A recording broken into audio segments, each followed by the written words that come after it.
espazo, ninguén pode escoitar os teus berros.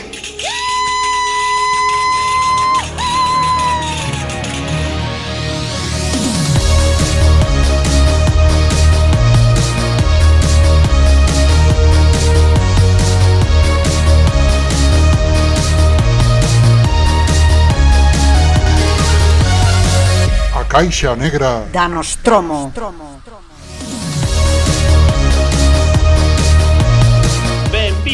Benvidas á Caixa Negra da Nostromo. Hoxe estamos de retraso, somos un retrasados. Probablemente o capítulo de Nadal o saquemos en Semana Santa. E hoxe traemos o especial A Conquista de América, que debería de salir por o día de España, pero non, o día da raza. como moito sacámoslo por o día da Constitución. Así que me acompaña, como sempre, Fer Liñares. Hola, xetiña. Fu Colombán. Viva España. E o noso convidado, que non sei de que lado estará, porque isto hai unha configuración que fai así Fer, pero digamos que está en algún lado, Adranciño, que vou a dar unhas pequeñas... Bueno, primeiro saluda, Adranciño. Boas. Vou dar unhas pequeñas liñas sobre quen é este señor, porque decidimos que imos a traer xente que sepa falar de cousas. Entonces, Adranciño é historiador, creou algo que se chama a Galiza medieval, podedela buscar en Google, aínda que no medievo non a tiñan, agora sí, agora que temos internet podemos ter unha cousa que se chama Galiza medieval. É un inimigo declarado de Apatrigal, que son xente que tamén escribe cousas Coto, te queremos. máis ou menos fundamentadas. Vou ter que meter un pitido aquí despois en postproducción, ou isto podese dicir que non? Podes dicir, teno bloqueado, non creo que vexa o episodio. Se a Patrigal está vendo este episodio, ofrecemos vir de convidado a falar de... Eu non sei o que é iso. Eu non sei o que é iso, así que me podía desmeter unha bola agora, non? Sabes o máis curioso? Que como dice medieval teme bloqueado, pero co outro ségueme, co de o meu nome normal, o de Anciño, É a miña como conta... a túa exnovia, é como a túa exnovia chunga tóxica, pero da historia. Ségueme aí, maltrato a paisaxe aí en Adranciño. Tamén hai que dicir que é tesoureiro de Obradoiro Digital Galego, unha asociación moi maja da que vos podedes facer socios, faceivos socios do Obradoiro Digital Galego, é moi barato e coa vosa aportación facedes que, digamos, as publicacións que son en galego nas redes sociais e tal se retuiteen merdas así. Dios, que bon defensor da asociación da que son vicepresidente, que non sei nin decir que facemos. Que facemos? Pois eso, promoción dos creadores de contido en galego, retuiteando e con uns bots maravillosos que fan que cada vez que alguén publique un podcast, publique un vídeo en YouTube, faga unha retransmisión en Twitch e todas esas caralladas que sempre nos olvidan, pois os nosos bots que pagamos cos cartiños dos socios fan que te enteres. Así que, eso, faite socio. Que máis podemos decir de Adranciño? Aparte de que é o noso tesoureiro. Estivo en varios museos. Estivo no Museo Pescanova. Un maravilloso museo. Moi divertido. Eu recomendaría vos ir, pero creo que xa non vai. No, eu non vocé, pechouno. E mandou a calle. Con grumete Pescanova. Era unha maravilla, porque era un museo interactivo. Sabemos se Rodolfo Langostino está ben. Sí, había peluche para vender. Eu non entendo como non se forraron. Se chego a saber, compro 7. Hostia, eso seguro que está en Wallapop. Despois miramos, ao final do episodio miramos se hai Rodolfo Langostinos en Wallapop. Que era argentino, O sea, xa aí... Era moi incorrecto a día de hoxe, non? Mentras ti presentas, o resto buscamos. Isto é multitask. E, bueno, ata fai 2 días traballador da Diputación de Pontevedra, pero que ten ser interino, que vas e vienes. Si necesitas un guía turístico da Galiza, quizá poda contratarlo, como dirían co equipo A. Ben, non sei se teño que aportar algo máis de tua persona.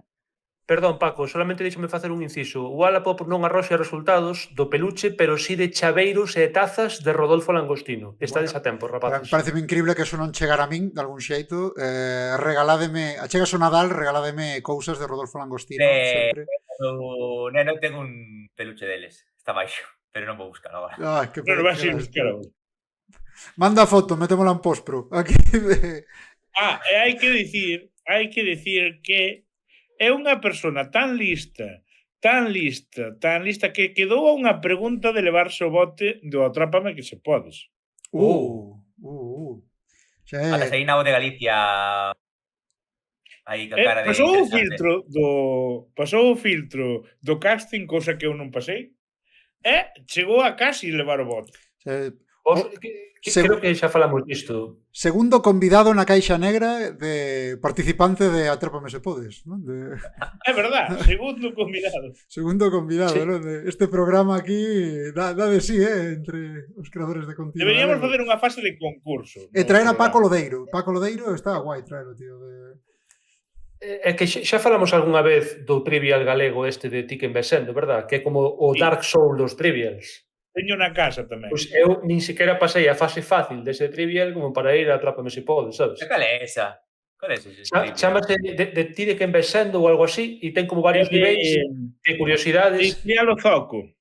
Hai un del Dark Souls que en plan, as preguntas tipo que mestre do século XVIII fixo o retablo da igrexa de Cusperdiñas de arriba, pero non o retablo principal, sino o que hai na parte de atrás? Pois son así.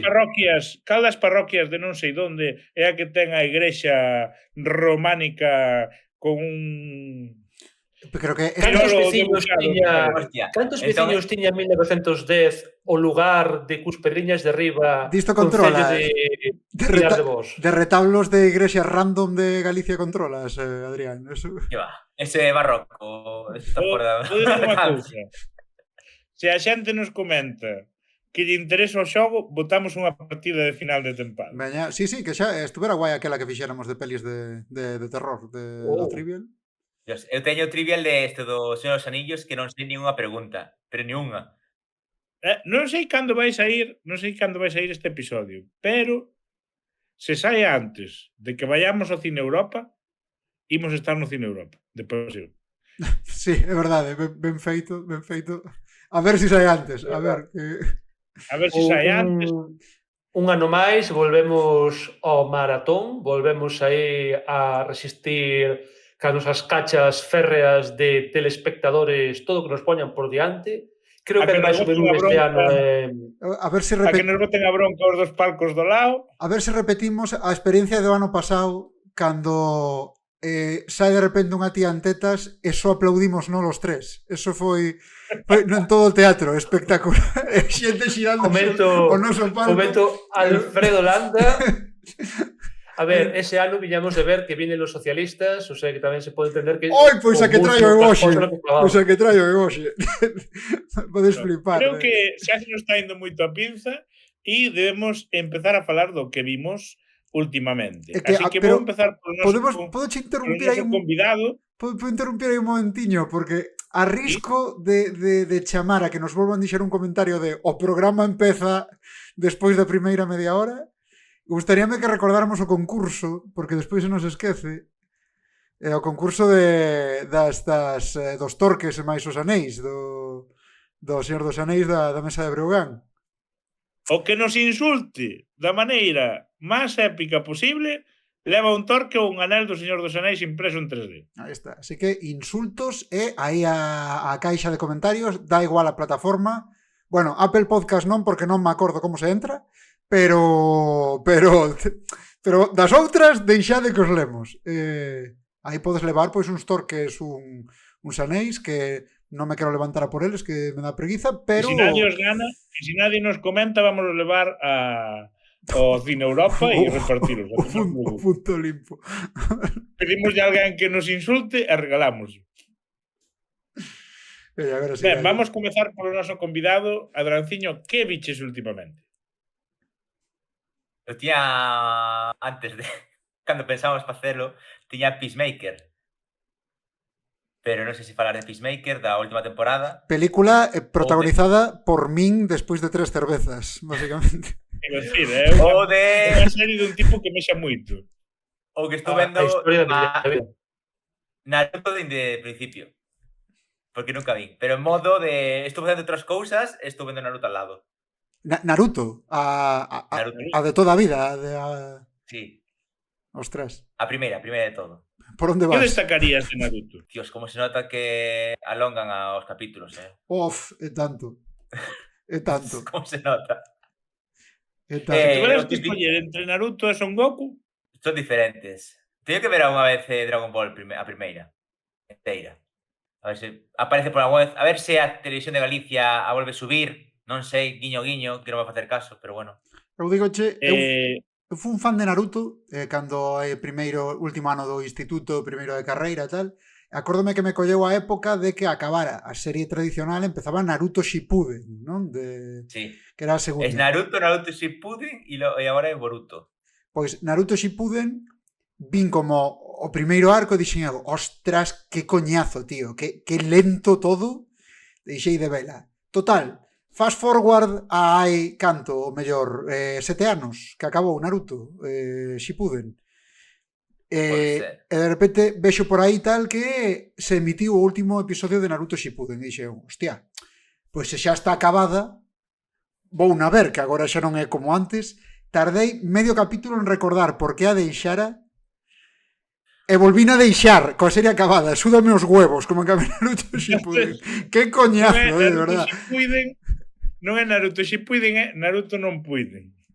Efectivamente. Dios, Paco, non me atreví a facer ese chiste.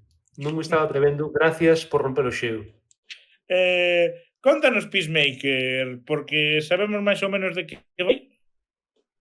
O primeiro que fixeron foi, non sei se bichedes, reescribir a Liga da Xustiza nova.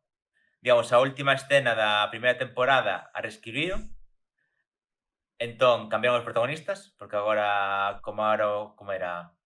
Como se chama? O Gamverso, non sei como chamar o... E meteron os de Superman novos, non? Sí. E non meteron o bebé non meteron o bebé CGI de Flash, porque eso, ostras, eso é moi de eso é Halloween. Hai algo peor que o bebé CGI de Flash e é o bebé Shrek que sale na nova de Superman. Aí o deixo. Pero estamos falando de Peacemaker. O CGI non dá para o bebé aínda, eso aínda hai que ver. É un pouco como nos cuadros estos barrocos que non sabían debuxar nenos, é un señor como pequeno, sabes? Con bigote. Entón, fala de que hai outra realidade. Bueno, hai moitas máis realidades. Hai portas que entras noutras realidades. E unha das realidades que gustaba o Peacemaker é unha que estaba o seu irmán vivo. Bueno, o seu irmán mataron cando era pequeno no principio. E o seu pai tamén. Entón, que se levaban máis ou menos ben. Non vou facer spoiler, non vou ser Paco. Pero esa realidade é moi branca. Pero son realidades ou terras? Sí, como se foran dimensións, ao final. Como se fora outra dimensión, como se fora outro universo, o típico. Sí, estou en Terra 101 e tú estás en Terra 102. Vale.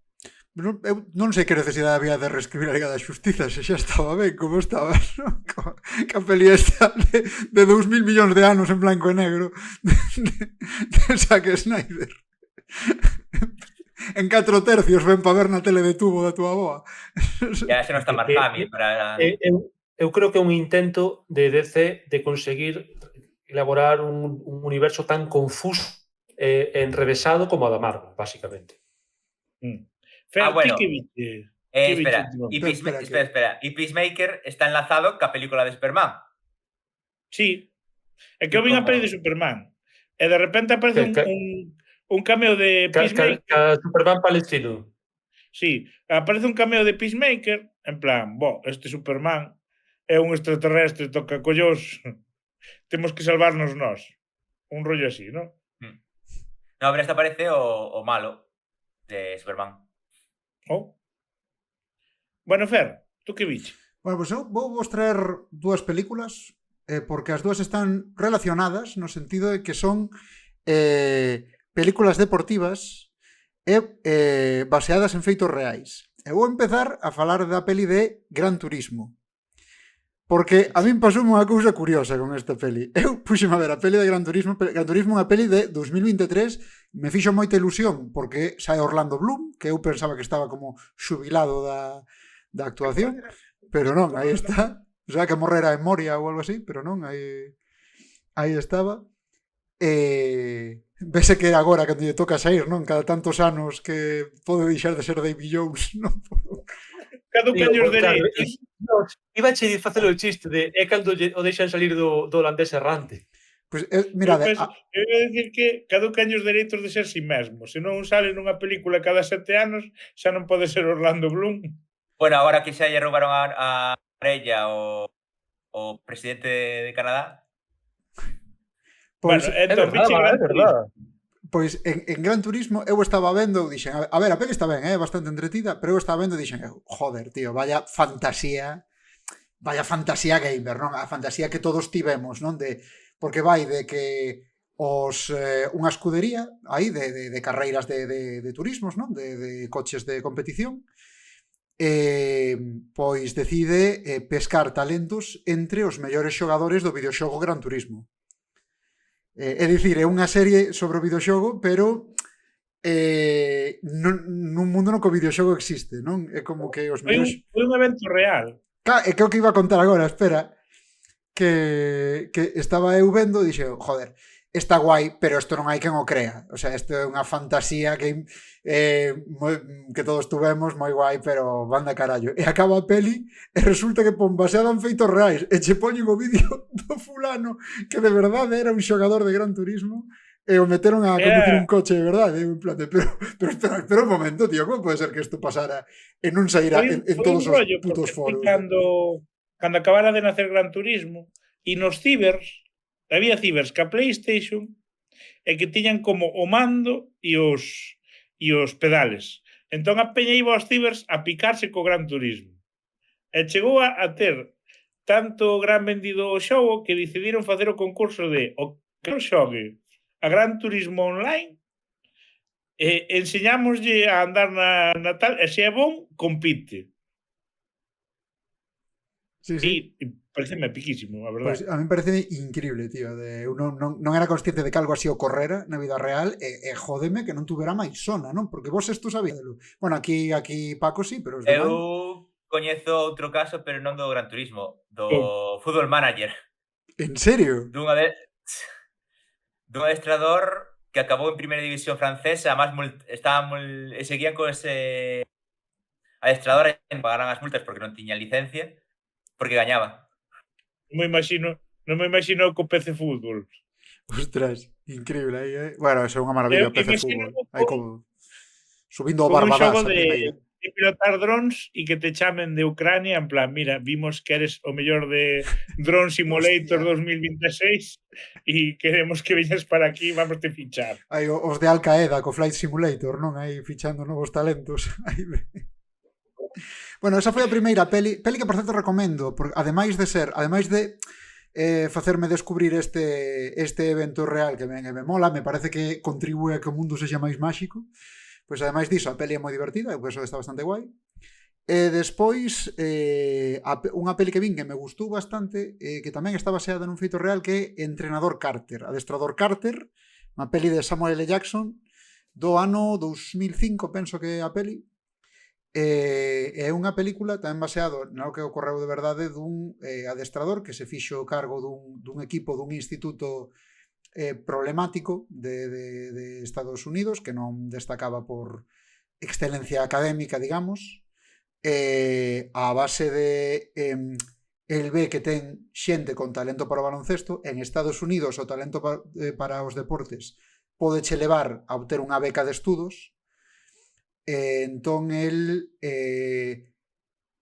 un pouco obriga, el failles ver que poden chegar, pero condiciona o de que poidan xogar o baloncesto a que aproben as asignaturas, non? Entón trata de manter ese equilibrio, un equilibrio co que non só lle fai que teña que loitar contra os rapaces que queren xogar o baloncesto, non queren estudar como é normal en calquera adolescente, senón tamén contra os pais, non? Porque os pais entenden que os seus fillos son burros, non valen para estudiar e que non hai nada que facer xa, pero o baloncesto xogan ben, entón que se deixen de caralladas de estudiar e que se poñan a xogar o baloncesto, que é a forma que teñen de sair, non? Entón ten que loitar un pouco tamén cos pais dos alumnos. É unha peli que está bastante guai, mola como están grabadas as películas de básquet, mola un pouco ese ambientillo de vestiario, de ver como os rapaces pasan de ser uns tirados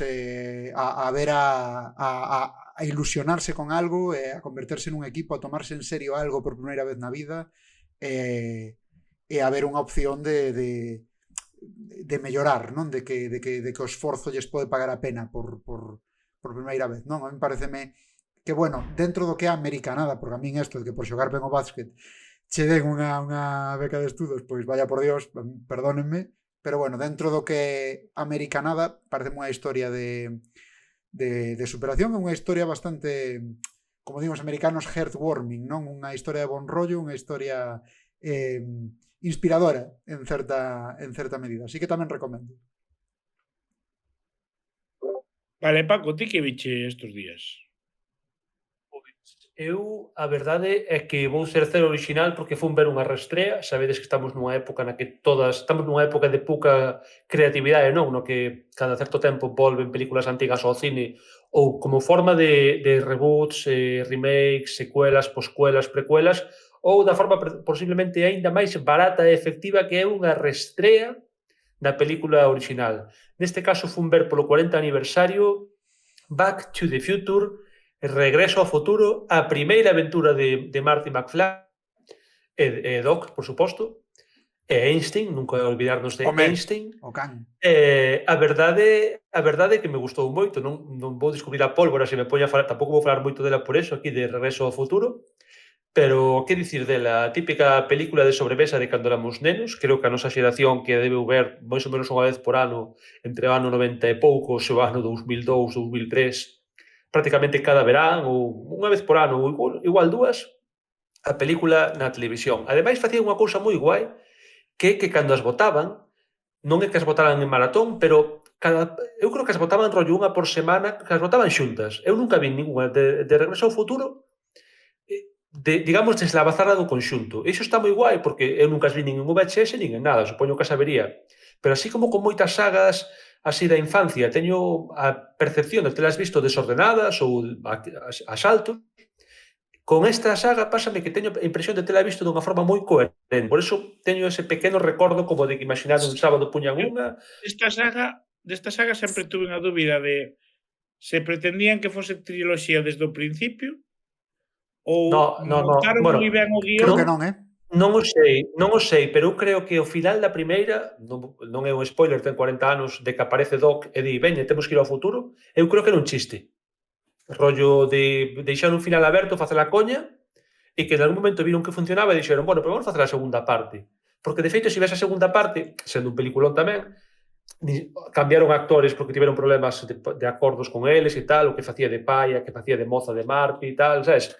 Dá impresión dunha certa improvisación despois a como se fixo a peli. Por eso eu creo que non. Agora, saliu das poucas películas nas que, a verdad, que eso funcionou. Incluso a tan denostada a terceira parte, eu recoñezo que lle teño cariño. Eu moitísimo cariño. Eu sei que é denostada, pero non entendo por qué. A min parece... A min é das miñas favoritas.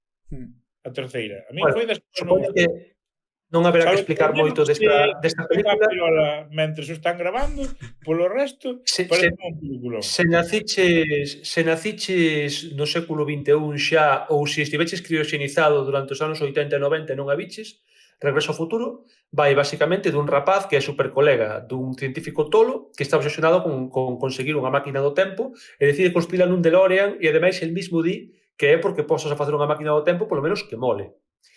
Pasa unha cousa moi divertida con terroristas libios nesta película e, por accidente, o rapaz protagonista acaba 30 anos no pasado, no ano 1955, porque a película é do 85, e acaba, digamos, enredándose na historia de seus pais e tal. A película xoga moito coas liñas temporais abertas e pechadas e con cambios na liña temporal que poden ter consecuencias catastróficas no teu propio futuro ou presente. Fai moitas coñitas, ademais de viaxei ao pasado, pasaron cousas e agora hai incluso xéneros musicais que se deben á miña intervención e tal. Está moi ben, é unha película moi ochentera na mellor forma na mellor significado da palabra, que eu tiña medo de que envellecera un poquinho, pero para nada, o sea, unha película que me pareceu super fresca, é super divertida. Das poucas películas que chegou a facer Michael J. Fox por motivos de saúde, aínda que as poucas que fixo, a verdad que o tipo superouse, porque esta, Teen Wolf, agárrame eses fantasmas, sabes? En plan, Michael J. Fox... Todo peliculóns, Michael J. Fox, estou de acordo. Sí, o sea, o invitado de honra, según día quixera vir a Caixera se podía de que é mellor morrer de novo, o sea, é mellor enfermar despois de facer películos que ir caendo en decrépito e facer pelis de mierda. Tío, estes me recordando un compañeiro meu de traballo que lle deron unha tarefa a facer que non coñece o tipo vai e di manda carallo, era mellor morrer de pequeno. A ver, Paco, desde o punto de vista artístico se cadra así, desde o punto de vista humano creo que prefiro facer películas de merda e, bueno, ter un pouco máis de saúde. Para que non o saiba, Michael J. Fox ten Parkinson dende que era moi novo, xa con 30 anos ou así, xa tiña síntomas moi visibles e non podía facer cine. E, de feito, unha persoa que leva pois 40 ainda non, pero 30 anos a súa vida defendendo a investigación con células nai, defendendo que se poida buscar unha solución para a súa situación e para moitas outras persoas, e nada, aquí, desde logo, sempre torcendo unha lanza a favor de Marty McFly. Todos os meus respetos a todo eso en Yanquilandia. Sí, o sea que o pouco que pode estar ganando a efecto retroactivo de Regreso ao Futuro, Teen Wolf, etc., está metendo en tratamentos. No, creo que traballaba de... ¿Cómo se llama esto? De dobraxe.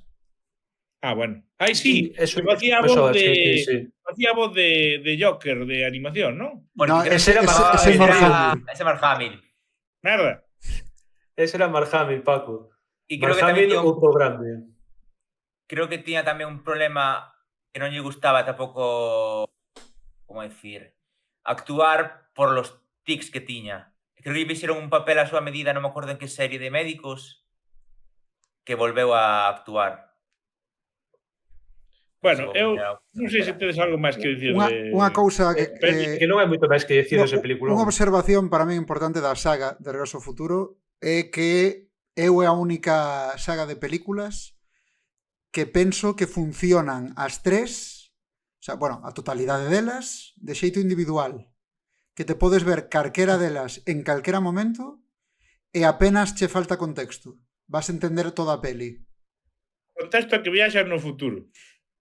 Entendes? Na primeira... Eres un gallina, McFly. Na primeira, obviamente, así. Na segunda, simplemente un fulano que ten unha máquina do tempo e viaxa ao futuro, podes velas en vela primeira, e a terceira, un fulano que ten que ir ao oeste a rescatar a un fulano que viaxou antes no futuro. Enténdela perfectamente, as tres, de forma illada. A mí pareceme unha virtude que a día de hoxe, con plataformas, igual non se valora tanto, pero naqueles tempos era importante, porque querían que ti pudieras ir ao videoclub e alquilala aínda que non veras a primeira, ou que a botaran pola tele e quedaras a vela aínda que non viras a primeira, cousas así. Entón, a mí eso mólame. A segunda parece eficísimo porque é capaz de mostrarche un futuro super guapísimo tolo con cordóns que saltan solos corbatas dobles, anuncio de tiburón que te come, etcétera, e logo preséntache o futuro alterno casi posapocalíptico con Trump de presidente. Sí que é verdade que ten un aire. Bueno, teño que dicir solamente unha cousa, pareceme que ten ademais dos finais que se me ocurran que, bueno, non quero spoiler moito, pero precisamente cando se poñen as bases para a terceira película, o tema que da carta que recibe Marty e tal, pome a pel de galiña ainda día de hoxe. Amigo, da carta fai moita gracia o tema que lle di, teníamos unha apuesta de, porque isto lleva aquí guardado eones e non sabíamos se iba a haber unha persona que se chamara así cando entregáramos ou non. Bueno, mención a unha frase que outro día falando con Fer desta película comentou Fer, que non quero que acabe o programa sin que comentes, que cando me preguntaches, esa é a película na que Marty di es que en el futuro somos todos gilipollas? Sí, é esa película. Eso sí que son frases de guión traballados. Bueno, dito isto... Antes de acabar, acabo de revisar o que tiña de dobrarse era de Stuart Little. E facía do rato. De rato. Vale, a película favorita de Fer. Non, esa era Ratatouille. Ratatouille é a mellor de todas aí. Pero esta tamén dá moito noxo, porque son uns tipos que van a adoptar un hermanito para un chaval e marchan cun puto rato. Están todos os nenos ali e din mellor a rata. Ela é unha rata, é mellor que vos. Claro, come pouco. Eu escollería exactamente o mesmo, non sei se pode culpar. Bueno, dito isto, vamos a entrar en vereda e vamos a falar de colonizar América, porque nós levamos eses espellos e eles deronnos ouro, ou algo así. Entón, vamos comezar con Fer, que ten un peliculón aí que explicarnos. Pois sí, vamos a empezar falando de a peli precolombina por excelencia, non? Non é outra que Apocalipto, a peli de Mel Gibson do ano 2006. Esta peli é... A Mel Gibson, por aqueles anos, deulle unha pedrada bastante importante das múltiples que lle dan. Pero neste caso non era censurable. Neste caso o tipo decidía que iba a facer pelis, non lles quero chamar históricas, porque non son históricas propiamente ditas, pero sí pelis na antigüedade, rodadas no máis semellante que puidera nas linguaxes antigas. É como que se emparanollou que as linguaxes antigas... Sin ter unha máquina do tempo. Sin ter unha máquina do tempo. Entón, no ano 2005 ou 2004, por aí, gravou A Paixón de Cristo, que é unha película na que os xudeus falan en arameo e os romanos falan en latín e cousas así. E aquí fixo Apocalipto, unha peli sobre os povos precolombinos que estou vendo aquí que idioma exactamente falan. Polo visto falan maya yucateco, que é unha lingua que aínda a día de hoxe existe. Imagino que non será o mesmo que se falaba no século XVI, que é cando está ambientada a película. Maya yucateco sona algo que está na carta de cando vas ao mexicano e pides un burrito. Bueno, cara, póñame o maya yucateco. Outro día... Son fan porque non sei que queren describir aztecas, pero logo falan de mayas cando están en sitios diferentes. Sí. É como falan francés un señor de Grecia.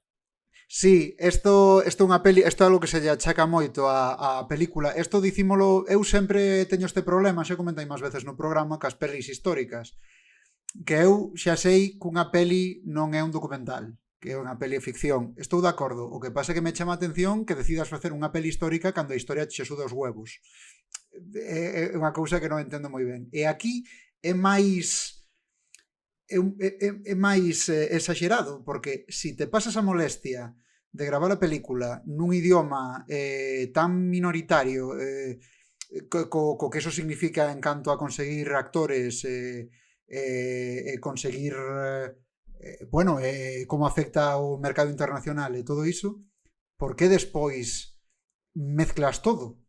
Porque como di aquí Adrián nesta película, é como desenvolvese en Yucatán, supónse que como a cultura maya, pero logo van a pirámides que nos recordan os aztecas, e estamos falando dos séculos XVI, entón terán tamén en algún momento da peli un encontro cos exploradores españois, non? Recén chegados a ese continente, que os mayas que eu saiba non coincidiron cos españois. Non. Os mayas, recordo da época de cando estaba na carreira, había restos de mayas, que había restos como é a xungla e aí ao final podes convivir xente que ainda sobreviviron, pero os mayas finalizaron no 13, 14, no período clásico, é o período dos mayas. Na época dos aztecas é un período post-clásico que se chama. Que ali non se divide como aquí idade media, idade antigua, o sea que ali é período preclásico, clásico e posclásico. Pois isto é unha cousa que se lle achacou a esta película.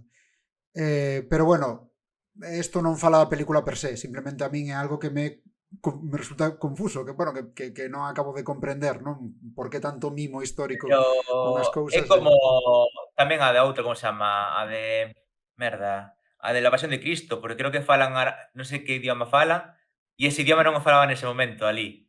Que non sei se falaban arameo e falaban outro e non me acordo agora. Mira, agora que sacas ese tema, eu escoitei que faísenos unha idea moi intuitiva poñer os romanos a falar en latín, pero claro, estamos a falar do Extremo Oriente, do Imperio Romano, e eran gregofalantes os romanos do Extremo Oriente, non? Entón aí, non sei se entre o que son as lexións, pois tamén sería así, non? Pero O problema é que aquela época era unha época de conquista. Pero bueno, en calquera caso... Peli é unha película que vin cando saliu e non me gustou, e despois volvín ver de adulto e me molou. Sí. Que falábamos Eu antes das cámaras. nunca bueno, esta non a vin, Apocalipto. A Pasión de Cristo intentei varias veces e nunca a din terminado, chavales. Pois a ver, Para min a paga pena. Pasión de Cristo 2, Resurrection. Hostia, eso é pavelo, porque isto é un pouco o chiste de padre de familia, non? De a Paixón de Cristo 2 crucifica isto, non? Iso aí hai Jesucristo aí con Chris Tucker, non? Aí como se fora a hora punta. No, pero cuidado, como intente representar o rollo este de cando se lle apareceu aos apóstoles e as lenguas e os... Pode ser de Tomás. Sí, a movida esta chunguísima, cuidado, No, agora tócasme aquí, agora tócasme o furado aquí da man, listillo. Eso iba a ser la hostia, No, aí están aí, empezan a falar linguas aí e de repente aparece aí o Abascal. A mí me falos español, A ver, tanto Mel Gibson como Ridley Scott deberían facer menos películas históricas das que fan. É máis posapocalípticas, a tomar polo cu. Pero Apocalipto como peli está ben, a min pasou un pouco aquí como di Paco. Eu vina de cando era máis novo, que tan novo non era, pero non sei, supoño que a vin con outro tipo de ánimo e non me gustou, pareceume un rollo, pareceume que non tiña ningún interese. Volvín a ver fai uns meses e gustoume bastante, a verdade. Pareceme que estéticamente é unha pasada. Todo o momento de chegar ás pirámides onde fan os sacrificios humanos e ver os escravos pintados de cores, os bailes que fan, non sei, unha vez máis, como de fiel históricamente será, pero sí que é moi estético e sí que é moi, bueno, cinematográfico, se que eso significa algo, non? Ou se me entende o que quero dicir. Pareceme que está bastante guai a temática de que o medo é como unha enfermidade que che paraliza e gústame que haxa tanto que o terror e o medo e como afecta o medo a xente sexa algo tan central da película. Podo contar brevemente de que trata. A película hai uns habitantes dunha especie de, non sei se decir tribu aquí é irrespetuoso, pero bueno, desde logo viven na selva, como en cabanas, parecen unha sociedade de cazadores e iso, que se ven invadidos por unha sociedade da zona que ten pinta de ser o poder dominante, que non chegan a dicir quen son, dun xeito que nos poidamos identificar como aztecas ou mayas ou algo así. Son capturados porque toda esa zona está a sufrir unha crise porque hai unha especie de enfermidade que se está a espallar, que eu creo que isto é un pouco de anticipación a cando saen os europeos, non? Cando saen, porque é ben sabido que unha das consecuencias da chegada dos europeos foi a transmisión de enfermidades para as cales non estaban preparados os nativos daquel continente, non? Entón... Eu creo que facía máis ben referencia ao coraxo civilizatorio que tuveron cando estaban nesta caza, entre comillas. O sea, sí que hai unha enfermidade, pero que está que fai referencia a as crisis climáticas que houve e tal, que os levou a colapsar. Creo, Pode non ser. Moito caso Pode ser, porque segundo estaba dicindo, tamén é verdade que ves que a xente morre de enfermidades, pero tamén ves que o millo está escarallado, non que... É que hai que dicir que moitas veces a historia dos polos precolombinos moitas veces é iso de aparecen, e se expanden, explotan por algo. Non sabe por qué, explotan. Igual aparecer outro pueblo que crece e explota. É algo así. Ese é o ciclo desas culturas. Non é como aquí que pode ser expansión dun imperio, aparece outra expandíndose, non. Moitas Así, veces o é. exemplo máis bruto de todo eso é o de Rapa Nui, que tamén hai unha peli, a da Illa de Pascua, que ves tamén como era unha civilización tal, como foi medrando e de repente peta e se vuelve loquísimo o asunto. Recomendadísima tamén Rapa Nui, se non a viste. Vi un cacho dela hai anos na tele, tío, acórdome de... Eu estaba flipado aquel, porque eu non tiña nin idea da Illa de Pascua, máis aló de que había estatuas, pero sí, bastante moi interesante esa peli tamén, ainda que un pouco antiga. Non sei se isto non creo que sexa spoiler, non, pero é o papel aquí dos europeos, en concreto os españois neste caso, responde un pouco, e outra vez seguindo o tema do medo, a unha premonición que teñen eses povos por culpa de soños que teñen xente, que é unha especie de adiviño e tamén do que lles está a acontecer, non, cas colleitas que morren e cas enfermidades, de que se achega a fin do mundo, non? É outro dos motivos polos que están facendo sacrificios para os deuses. En este caso, esta visión que é un pouco final da película de cando ven esas cousas extrañas que non coñecen, que serían os barcos, estes homes con armaduras que desembarcan, hai no que entender como o cumplimento da profecía do fin do mundo, que en certo modo era para eles ou para o seu modo de vida tradicional. Non podo... Eu recomendo que a vexades. É increíble que este dicindo isto, porque se chegamos a facer o programa hai 7 meses, estaría aquí dicindo que esta peli é unha puta merda. Pero ás veces daslle unha segunda oportunidade ás cousas, colleras de outro xeito e sorprenden. As escenas nas que chegan a esta especie de Chichén Itzá con estas pirámides escalonadas onde está cheo de xente, unha especie de festival macabro onde están a executar a xente de forma super violenta, pareceme increíble. Unha escena, toda unha secuencia increíble que paga a pena ver. Se non vos mola a peli ou se vos está parecendo un coñazo, polo menos vede esa secuencia porque penso que está moi guai. Non sei se vos vistedes esta peli, Adranciño ou Fuco. Eu non, eu vin algo típico de capear unha escena e pouco máis. Eu tampouco a vin. Pois é unha peli que me gustou. Enganchoume co primeiro chiste que fan, porque é unha peli que empeza con un chiste que son os desta tribu que están cazando e un deles pois non dá tido fillos. Entón un dilles que acaban de matar un xabarí, non? E dicelle, se te comes o corazón do xabarí, vas estar embarelladísimo e a tua muller vai se quedar preñada enseguida e o que está ao lado di, sí, eu fíxeno e 7 fillos levo. Entón o tipo abre o xabarí, colle o corazón, come o cru, dice, Dios, que mal sabe tal, e os outros empezan a escojonarse e miran para e dice, tú eres tonto. Pero espera, pero unha cousa, pero que non era o corazón. Que era? Eran os collóns. Aí eran os collóns. Pois eu tiño na mente como que era o corazón, o sea, na miña mente... Criadillas, chamase criadillas. Recorda que aquí tamén se come. Isto que penso eu que pasa cando ti vas a un país un pouco exótico e comes algunha mierda rara, eu sempre nos imagino detrás na trastenda descojonados, e comeu o saltón. Bueno, pois eu traevos unha... comeuno.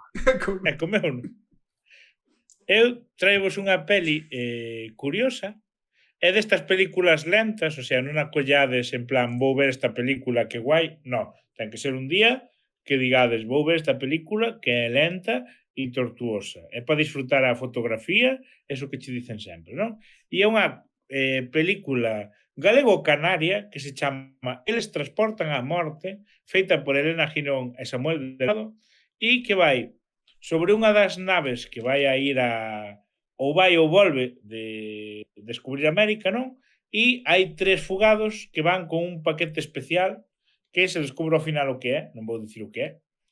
Non outros podcasts que entrevistaron aos creadores desta película e lle dixeron: "Ei, e cando se descubre que nesa bolsa vai a espacio, que tal, como o vistedes?" E eu, en plan, joder, pon a cousa interesante que ten a película e soltala así. No, entón é, pois eso, un grupo de malhechores que estaba nunha das naves que iba a ir a descubrir América, está escapando pola illa mentre o persiguen. É lenta, pero explora ideas curiosas. Hai imaxes de volcáns polo medio, porque lles deberon de molar os volcáns aos directores e os gravaron e fixeron polo medio. E, bueno, como foi tamén o primeiro filme que fixeron, pois eu creo que é unha cousa que lle podes dar unha oportunidade si te atreves a ver unha película lenta que vai despacio. O sea, é xente andando pola xungla. Quero dicir, tampouco é que vayan a andar aquí a tiros ou disparando flechas. Non, é unha carreira pola xungla. Eles transportan a morte. Teño que dicir que sale un dos actores é Xoán Raíces, que é un tipo que eu conocín cando vivín en Pontevedra. Entón fai-me ilusión dicir que sale un coñecido nesa película. De que ano será a peli esta, Paco? Esta peli é de 2021-22, debe ser, máis ou menos. Ah, ainda é nova, carai. Non sei por que pensei que era máis vella. Non, é bastante nova. É eso, tela que coller con moita gana. Pero se a colles con gana, podela disfrutar. Se non tamén pode ser que leves 10 minutos e digas, vaya puta mierda estou vendo. Tamén o podes sentir e eu acompaño ese sentimiento. O sea, mitad e mitad. Tens que ter o día Gister para vela. Dito bruto. E recomendando isto, pois, non sei, Adranciño, tú que viche? Eu vin La Araucana, unha gran película que parece unha mistura entre telenovela e película do oeste, pero en vez de ser oeste é a conquista de Chile. 47... E é verdad, chegache esa película como chegamos todos porque saliu do meme de Instagram. O típico vídeo de que parece que Cristóbal Colón que está dicindo esta tierra vamos a conquistarla e esta peli. Como, vale. El nombre de la tierra de Castilla. Así que esa, eu vin o meme tamén de... El nombre de la corona de Castilla.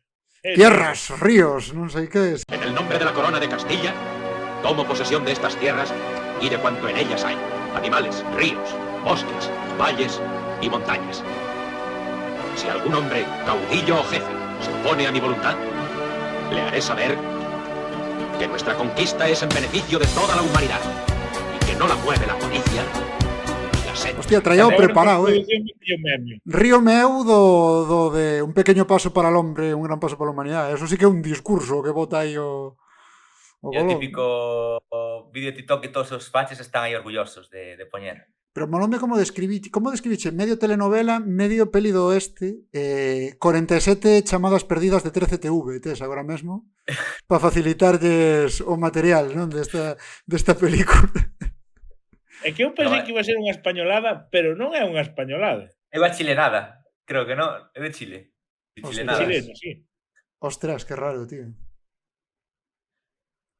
Porque comeza con uns que volven dunha expedición, que volven poucos, pero o tipo dice, vamos a volver a facer unha expedición. Entón marchan, e creo que somos 10. E un se revela e dice, somos 9. E o mata. E logo aparece... E logo aparece... Vuelve a haber carne en el menú, chicos. Porque parece ser que hai que ter unha... Aparece a muller, que vai como se fora... non sei, Mulan, na expedición tamén. Se corta o cabelo, en un momento dado se corta o cabelo e marcha con eles. E como, se non estás siguiendo a esta señora, digo, sí, Mulan, pero co corpo de Dora la Exploradora.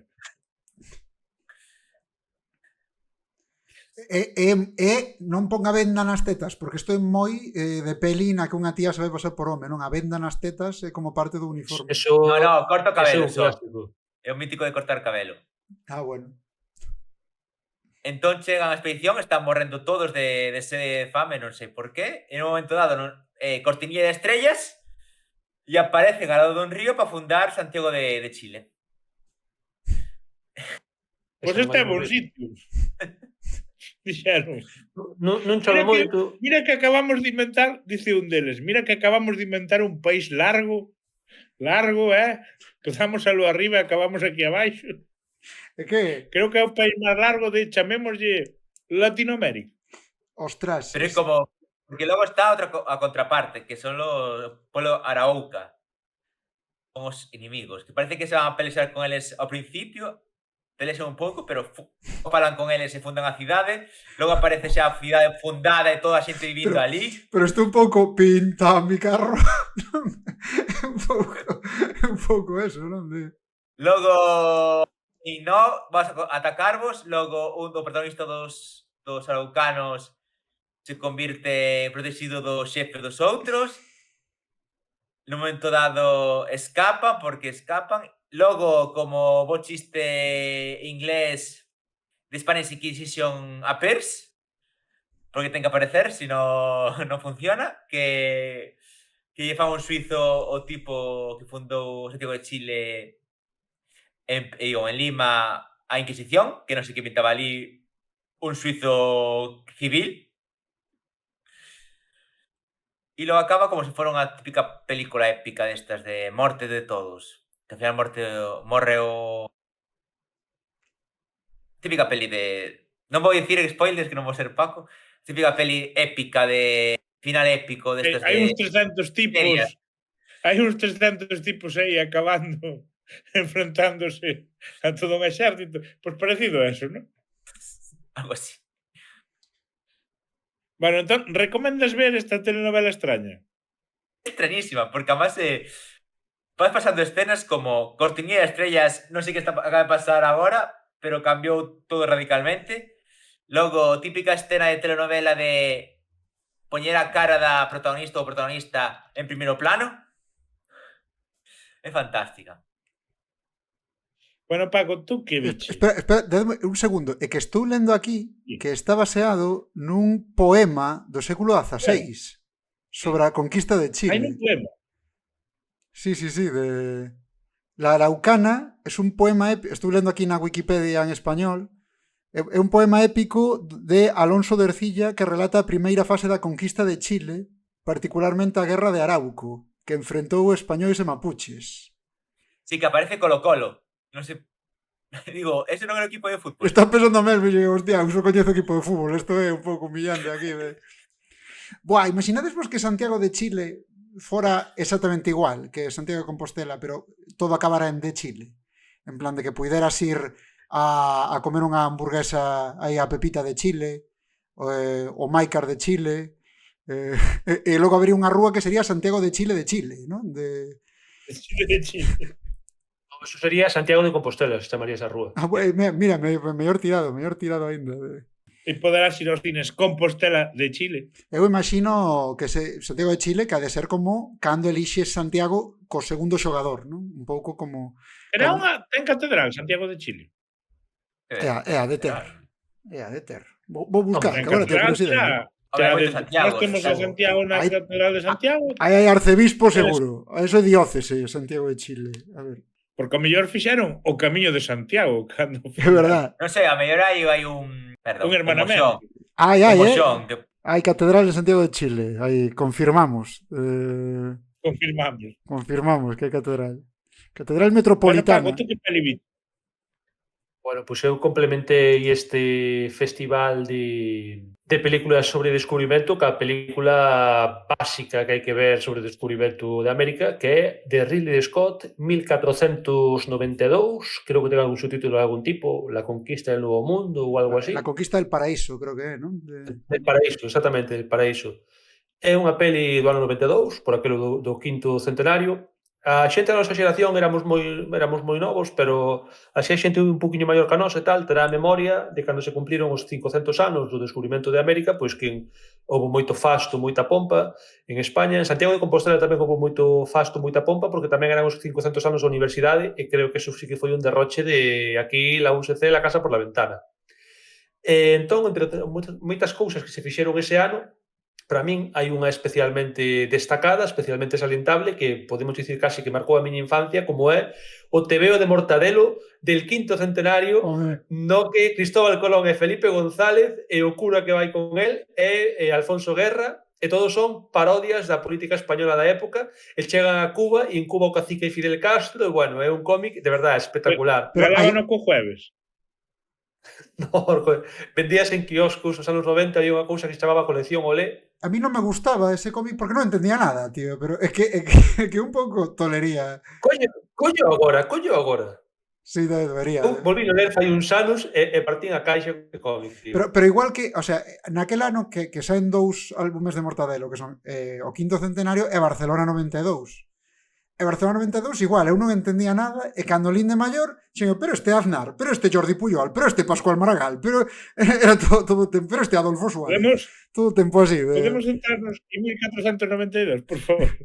Vale. Bueno, pois ese mesmo ano fixose esta película de Ridley Scott, que creo que está considerada tamén unha das súas obras pouco menores, menos vistosas. Eu teño que dicir que non a vira ex profeso para este podcast. E teño que dicir que entendo as críticas, pero como suele acontecer con Ridley Scott, tampouco as comparto ao 100%. Eu é un tío que o seu cine adoita gustarme, desde clasiquísimos como Blade Runner a películas menos valoradas como pode ser O reino dos ceos, e esta de 1992, bueno, ou Alien, evidentemente, e esta de 1992, pois 1492 cae un pouquiño na lista do Reino dos Ceos. Película histórica, superproducción, super académica, super correcta, un pouquiño apersonal incluso por tanta corrección á hora de filmala, que entendo que moita xente que está habituada a un Scott con máis personalidade non lle guste. A min a verdade é que me pareceu unha superproducción con estilo un pouco añejo do de antes. De feito, a película, isto non o digo como crítica, pero parece máis bella do que é. É unha película que agora ten 30 e pico anos, 33 anos, e parece que teña máis tempo. Se a ves, por posta en escena, por todo, parece unha película así durante os anos 80, incluso comezos dos 80. Cristóbal Colón está interpretado por un clásico da Caixa Negra Nostromo, e para os fans de Asterix, pois sonaralles un señor que se chama Gerard Depardieu, tamén conocido por Agora son ruso. Non tiña nin idea de que era Gerard Depardieu, Cristóbal Colón nesta peli. Pois teño que dicir que estou contento que a escolla e a vez non. Estou contento porque físicamente ten unha presenza moi boa, como, o sea, un tipo que te crees que como Cristóbal Colón, non sei se parece o histórico ou non, pero desde logo ti velo. Non se sabe como é histórico. Esa imaxe que hai de Cristóbal Colón, a típica imaxe que se ve, é inventada. Non se sabe como foi ao final de Cristóbal Colón. Pois eu creo que Depardieu está físicamente perfecto nesta película. O peor é, eu vina en versión original en inglés. A película é en inglés e ten mítico algunha frase solta polo medio que en español, algunha en latín e tal. Pero o que o grosso da película, a comunicación entre... Bueno, evidentemente linguas precolombinas, pero a comunicación... O grosso da comunicación é entre... Bueno, en inglés. A Gerard Depardieu, falando inglés, ten un acentazo francés que, recordemos que fai de técnicamente un xenovés, ainda que sempre hai a dúbida de onde era Colón, non? Entón, é como I have no doubt. I know Asia is back to the ocean. If I cross the seas, I will arrive to Asia. Sí, todo o tempo así, que parece que vai dicir una cena de picoteo, ¿sabes? Voy a preparar una cena de picoteo en la Pinta la Niña y la Santa María. Pues é un pouco todo o tempo así. Cando di os nomes de personaxes en español é super gracioso. Hai ali un tipo que debe ser como un compendio de tópicos, porque é un tipo co labio leporino, para que vexas que é o ano 1400 e pico e hai xente co labio leporino porque é a Edad Media, e que se chama Juanito. Entón este chamalle Juanito, Juanito, he speaks like an angel, Juanito. A ver, non me creo que este tipo sexa de Xénova. Bueno, De Xinebra, máis ben, non? Por dentro e por fora. Porque sendo Gerard Depardieu... Bueno, na película hai un montón de actores españois e de outros países en papéis secundarios. De feito, creo recordar que Fernando Guillén Cuervo é o irmán pequeno de Gerard Depardieu, con non sei que Colón, perdón, non domino a historia ben. Basicamente, a película esta conta tanto a primeira como as posteriores viaxes de Colón. Eu pensei que se iba a centrar únicamente na primeira, no descubrimento, pero non. Empeza con el reuníndose co Consello de Castela, que non lle dan apoio para a súa viaxe, continúa coa súa reunión ca Sabela Católica, que é Sigourney Weaver, unha clásica deste podcast, porque está no noso logo e todo. Pero como é a hostia que falemos antes dunha peli na que fai de Isabel de Castela que falemos de Alien, sabes? De feito, a xente non o sabe, pero no noso logo está facendo de Isabel de Castela co lanzallamas. Bueno, é verdade, está aí Pardo de Cela, sal que te vexa.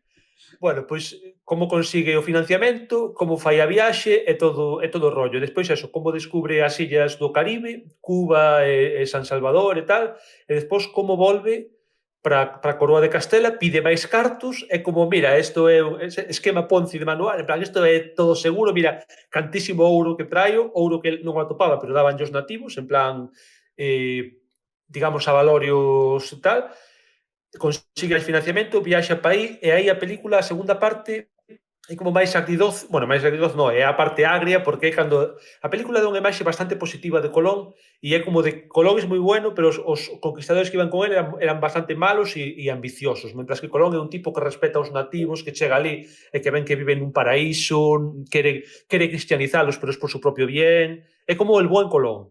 E por iso acabou no cárcere. Falamos de todas as películas de Colón, falamos do dato real de quen iba con Colón. Non, que Colón acabou no cárcere, por decía. Claro, porque de feito nesta película o que che deixa ver é que o tipo é tan inxenuo que non se dá conta de que hai un montón de buitres no Consello de Castela e tal que están aí conspirando contra él.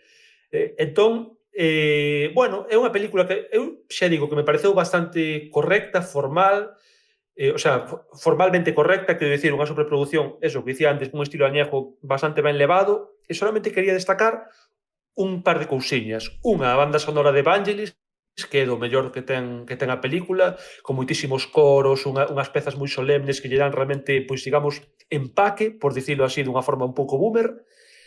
E, en segundo lugar, bueno, tres cousas vou comentar.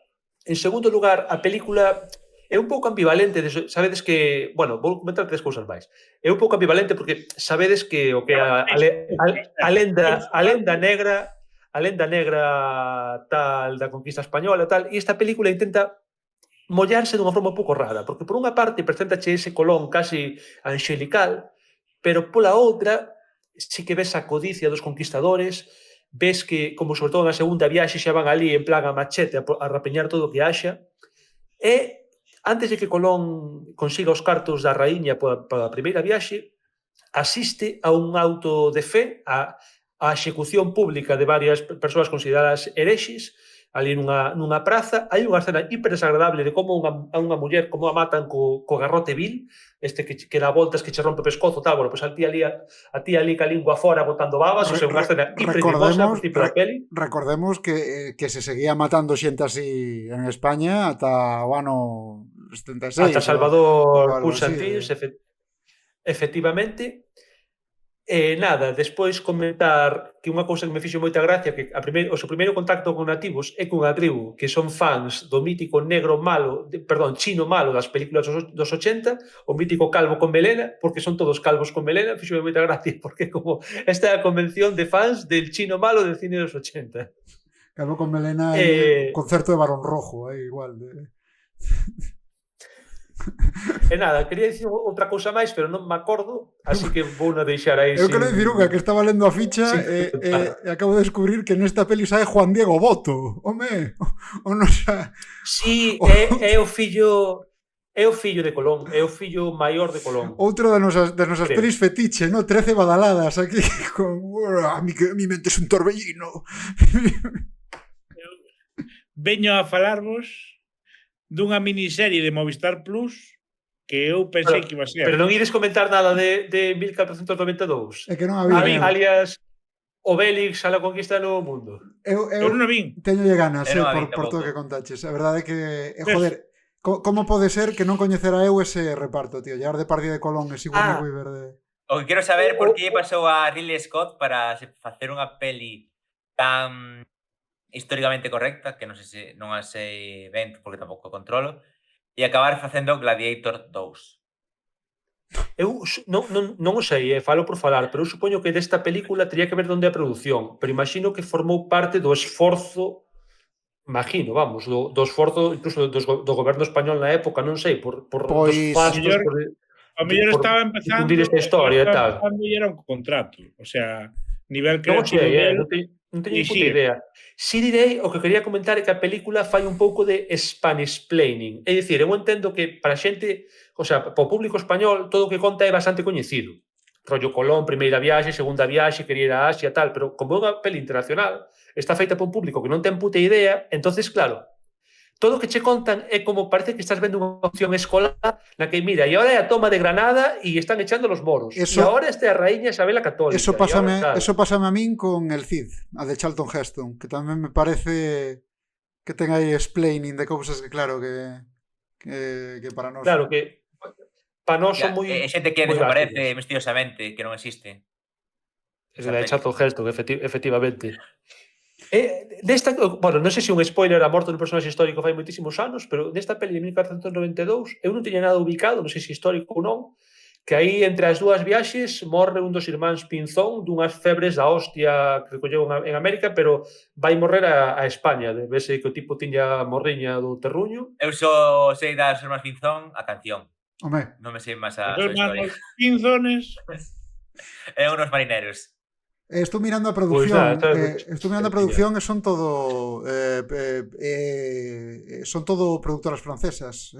Gaumont Films, Legend Enterprises e France 3 Cinema. Moi curioso isto. Pagaba como se chama? O presidente do Cerezo, non pagaba Cerezo esta vez. Non, pero vamos falar dunha de Cerezo hoxe, que teño unha lista. Bueno, o de Francia explicaría por que Gerard Depardieu é o protagonista. Sí. Bueno, e tamén, superfan, tamén, perdón, xe o último detalle, porque este fixo moitísima gracia, hai un Bud Spencer. O sea, non é Bud Spencer, pero eu chameille o Moixe Bud Spencer. Porque cando o Consello de Castela lle nega financiamento a Colón, Colón está vivindo nun mosteiro. E Tolea empeza a arrasar o escritorio en plan... E parece Gerard Depardieu con síndrome de abstinencia, pois creo que filmaron nunha desas, aí reventando todo, e os monxes todos acojonados intentando suxeitalo, e el lánzaos aí, colle un monxe, rebola aí por fondo da sala, en plan, parece Hulk máis que Colón, e chega un monxe que máis ten un aire así va de Spencer, arremángase, e que me encantou a escena, ponse a canse, faille, Colón das a volta, e mete un derechazo que deixa o tumbado no chan. E de verdad que dixen, en plan, esta escena non sei a que veo, non sei se Ridley Scott era fan de Bud Spencer ou algo, pero mis dieces, ou seja, o mellor momento da película. Con ampla diferencia. Increíble. Pois dito isto, eu vou falar de Conquistadores, que é unha miniserie de Movistar Plus que ten unha voz en off, o sea, vaiche presentar a conquista de América a feito, o sea, non se centra solo en Colón, sino que che conta todo o proceso de conquista de América. O que se chama a colonización. Exacto. E a voz en off que che vai contando todo é o doblador de Nicolas Cage para darlle epicidade. A primeira escena non é que estén indo para América ni nada, senón é ves a raíña e un tipo que se acerca con un dicionario e dicelle esta va a ser la gran arma de tu reinado. E que é? Que lle está entregando a gramática española. E que vai ser a súa mellor arma. Ves cousas como a toma de Granada, ves cousas como que o barco de Colón eran todos delincuentes que eran condenados a morte, a galeras ou a ir a unha mina de sal a sacar sal o resto da súa vida, pero que escolleron ir con Colón. Sabia decisión. Dice a voz en off do señor Nicolas Cage En 1492 aquellas calaveras iban llenas de desgraciados, como los hermanos Pinzón, o el negro, que de tantos negros que había traficado se le había puesto la cara de ese color. Andaluces, vascos ¿Cómo? y otra gente de mal vivir. Andaluces, vascos y otra gente. Sí. Hai que recordar que os vascos estaban ameazados de morte en Islandia, Ata hai pouco. Xa Sí, é verdad. daquela. Xa Xa daquela, madre. Despois houve outra cousa que me fixo moita gracia, é que están contando que cando chegou a noticia de Granada, da toma de Granada ao Vaticano, Inocencio estaba morrendo. Entón, que se di del que para sobrevivir lle fixo caso a un curandeiro que dicía que había que desangrar a 2 nenos e beber a sangre. E di o narrador en off. E aquel que firmó para que subiera actos de fe quemando a gente por brujas, vivía los últimos momentos de su vida bebiendo la sangre de unos niños sin saber que se había tomado América. Aquí vamos aí a facer un pouco de fact-check con noso historiador residente hoxe. que sabemos do Papa Inocencio. Era o Papa Inocencio bebedor de sangue. Hai demasiados papas na historia. Non os controlo todos. Eu pensaba que estaba Borgia por aí, non sei, non controlo... Faime moita gracia tamén que che presenta o mapa da terra coñecida, non? E por África pintanche homes cun solo ollo, a terra queimada, mar con tinieblas... Hai unha cousa curiosa de iso, porque antiguamente na Idade Media pensaba, a ver, a que a terra era circular, sí que, digo, esférica se sabía desde hai tempo, pero pensaban que había outras razas. Había razas de señores que tiñan, como se chama isto, o pé na cabeza, outras que eran con cabeza de can... Hostia, o dibuxiño do mutante de Futurama que ten un pé na cabeza deriva desto? Creo que sí. Que E logo un estilo tamén, que non sei como se chamaba o nome, pero é un estilo Bob Esponja, digamos, especies que tiñan a cara no corpo. Buah, que Entón, movida. Como de desafío total. Sabían que existían, pero que estaba moi lonxe, que... Un pouco entre lendas e... Sí. Como non sabes o que hai, inventas para avisar de que por aí o máis probable é que se che funde un barco, non? Sí, algo así, o un solo abrasador, que a mellor te queman... Que, de feito, por exemplo, o pé, levaba o pé na cabeza porque, como facía moito sol, tiña que ter algo para taparse a cabeza. Hai unha conversación que ves entre dous mariñeiros porque falan deso da redondez da terra, non? E dillo un mariñeiro a outro. Todo navío, todo marino sabe de la redondez de la tierra. Lo primero que ves dun barco cuando se acercan son sus velas. Y si no fuera redonda, nuestros barcos caerían al superar los límites de la geometría. O sea que, Moi ben falado aí o marino. por moi ignorante que seas, sabes que non caes. Pero isto sí que é unha especie de tópico, non? De pelis ou series sobre o descubrimento da América. Hai esta concepción errónea de que a xente pensaba que a Terra, aínda pensaba que a Terra non era plana, non? De cousas así. Isto era unha idea... O que pensaba máis que era en forma máis de ovo, máis que de esfera. Entón, que podían chegar rápidamente por outro lado a Cathay, non? Creo que Cathay, non sei como chamaban. A Xapón non me acordo como chamaban, pero a China creo que chamaban Cathay. Eu creo que o problema de Colón era que Colón pensaba que se podía chegar antes por aí, que por outro lado porque descoñecían a existencia dun continente extra, digamos. Pero non que fose redonda, quero dicir, eso sí que era coñecido. Fíxome moita gracia que esa voz en off de Nicolas Cage desde os gregos, ademais, os gregos xa calcularan o diámetro claro, que calcularan o diámetro porque sabían que era esférica. Pero creo que iso ten que ver co tópico de que tendemos a pensar que a Idade Media é unha época moito máis atrasada do que realmente é. Cando na Idade Media moito do coñecemento do mundo antigo mantiveran os árabes, o sea, no mundo islámico, pero tamén se mantivo en Europa, quero dicir, temos unha visión un pouco errónea, creo eu, do que foi a Idade Media. É que a veces pensamos unha mentalidade moi que se pillou cando os humanistas que dicían que a Idade Media era unha merda, pois era a Idade Media entre a Idade Antiga e a Idade Moderna, como estaba nese momento, entón pensaban que a Idade Media pensaban que era o máis atrasado do mundo. A máis temos que ver que nas figuras, nas esculturas medievais, por exemplo, cando falan do mundo, ves o Xesús cando ten o típico trono co capeloto ou así, e o Orbited Mundi, que aí tes o mundo na man, é un mundo esférico, non un mundo plano, que pode ser, ou de outra forma. Desta serie fíxome gracia tamén que din que esa voz en off de Nicolas Cage di: no fue el español lo primero que oyeron las gentes de las Indias, sino el árabe. Pues no sabíamos dónde íbamos a llegar y lo más probable es que las personas que hubiera por ahí hablasen árabe. Porque todo el mundo sabe que los lugares alejados del Señor hablan siempre la lengua de Mahoma. Alejados del Señor. Estos indios no conocen a un profeta sino a otro. E de repente soltanche uns actores peruanos con taparrabos. Chegando a... Bueno, por lo menos eran peruanos.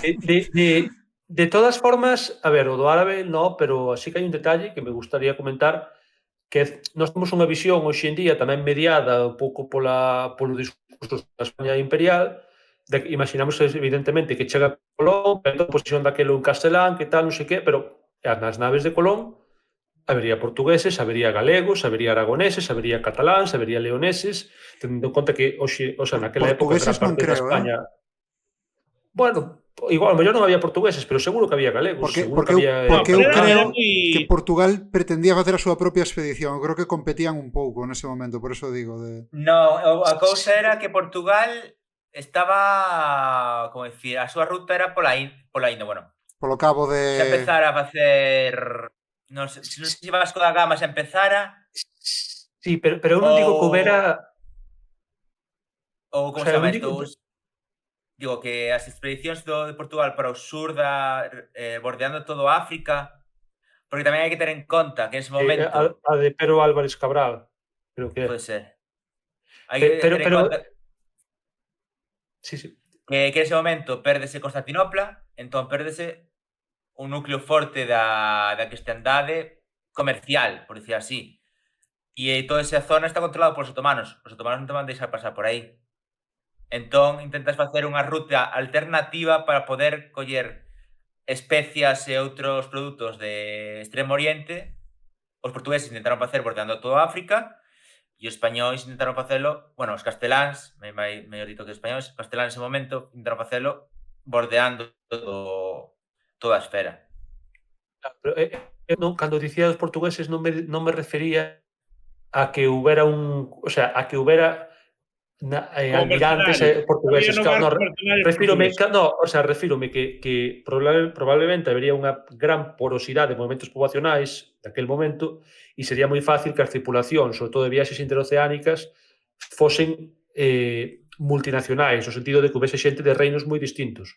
Refírome que dentro da Coroa de Castela, ata moitos anos despois, non será o castelán a única lingua, digamos, máis hexemónica. Naquel momento, de finais da Idade Media, en León falábase leonés, en Aragón falábase aragonés, en Valencia, valenciano / catalán, Cataluña o mesmo.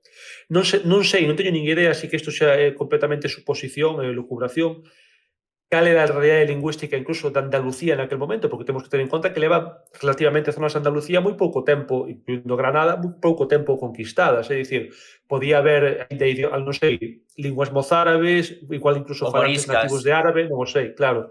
Entón, supoño que nas carabelas de Colón se falarían moitos máis idiomas do que podemos pensar cando vemos unha película destas na que todos falan castelán e ademais castelán moderno. Era un detalle que me apetecía comentar. Tamén terían o latín que saberían o de misa. Sí, probablemente. Al final o latín de misa é repetir. É o típico de memorizar repetindo. Non sabes o que estás dicindo, pero repites. Bueno. Desde logo non falaban inglés, Ridley Scott, non falaban inglés. Eso digo eu que non. Outra cosa ata a corte inglesa nesa época non falaba inglés. Outra cousa que falaba me fixo francés. gracia desta serie é que sí que se paran a explicar o tema do fuerte natividade.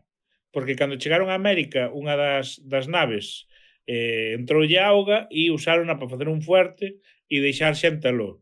E como todos os que viaxaban con Colón eran uns putos reclusos locos, mentres iban de volta a corte española e volvían, pasáronse cos indios e os indios masacráronos. E cando chegaron, pois non había nada. Eso sae na película tamén de 1492, de feito, esa escena. O sea, o descubrimento de cando chegan ali e o forte que deixou montado, que se chamaba La Navidad, creo que era o Sí, nome. natividade, polo tema de que era Nadal cando montaron. Sí, na versión de Scott, na versión original, din La Navidad. Eso, cando chega ali, eso está caput. E despois din que levaron a varios indios para aprender o idioma, dos cales se quedou con o rei, porque lle facía gracia e tuvo como mascota. Ah, moi ben. Sí, rollo, vale, estos para aprender o idioma dos indios e Como ides que palo. entreu un loro. Sí, Mira, e despois non presenta outros había conquistadores, o non sea, había tes a Alonso de circos, Ojeda, tes nos últimos capítulos tes a Pizarro, Magallanes, Juan Sebastián Elcano, etcétera. Está bastante ben, a verdad. digo, non había circos non, zoos de negros en, como se chama isto, en Bélxica no século XX. Isto sería máis Bueno, ou menos e igual. a finais dos 90, a principios dos 2000, devolveron un negro. Dios, está moi heavy. Sí, Devolveron un corpo, vamos, un corpo ¿no? pseudo modificado, o sea, tiñano como momificado, o sea, tiñan o negro seco Disecado. exposto Ah, eso era en en Bañolas, non? Bañoles, non? A min Sí. soname eso, o negro de Bañoles. Eso que en Cataluña, non? O sea, que tampouco é que seamos super, como se di, civilizados desde hai moito. Iba a comentar moi rapidiño que Movistar Plus tamén produciu outra serie que se chamou Inés del Alma Mía, que fala de como colonizaron Chile, como la Araucana, pero bastante moderna. Protagonizada por Eduardo Noriega e Elena Rivera, e baseado nunha novela de Isabel Allende, Ostras. que vai da primeira Ostras. muller española en chegar e colonizar Chile. Hai cousas moi graciosas como que as escenas iniciais en España, pois ves a bandeira dos tercios, non? E unha señora di pola rúa: bendita España que cría e pare a hombres armados por el emperador, arcabuceros de primera, para os tercios. Unha curiosidade sobre a Araucana, a protagonista chamase Inés. Pois a mellor é o mismo, rollo. Ten pinta, non? No, en serio, a mellor Isabel Allende colleu o poema e o transformou en novela. Inés de Suárez chamábase. Isto non sei, Inés. E hai unha escena,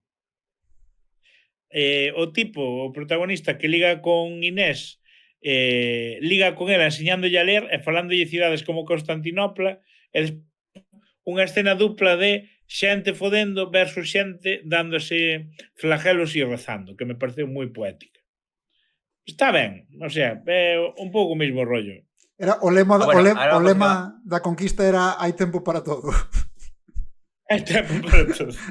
Unha cousa que me acabo de acordar de la Araucana, ahora volvemos a falar destas cousas, que me molou un momento dado de cando fundaron Santiago de Chile, que traían un saco de area ou de terra de Castela e como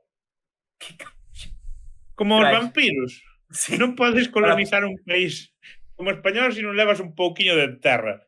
sí, como típico bloque de pedra ahora que se pon para a primeira pedra.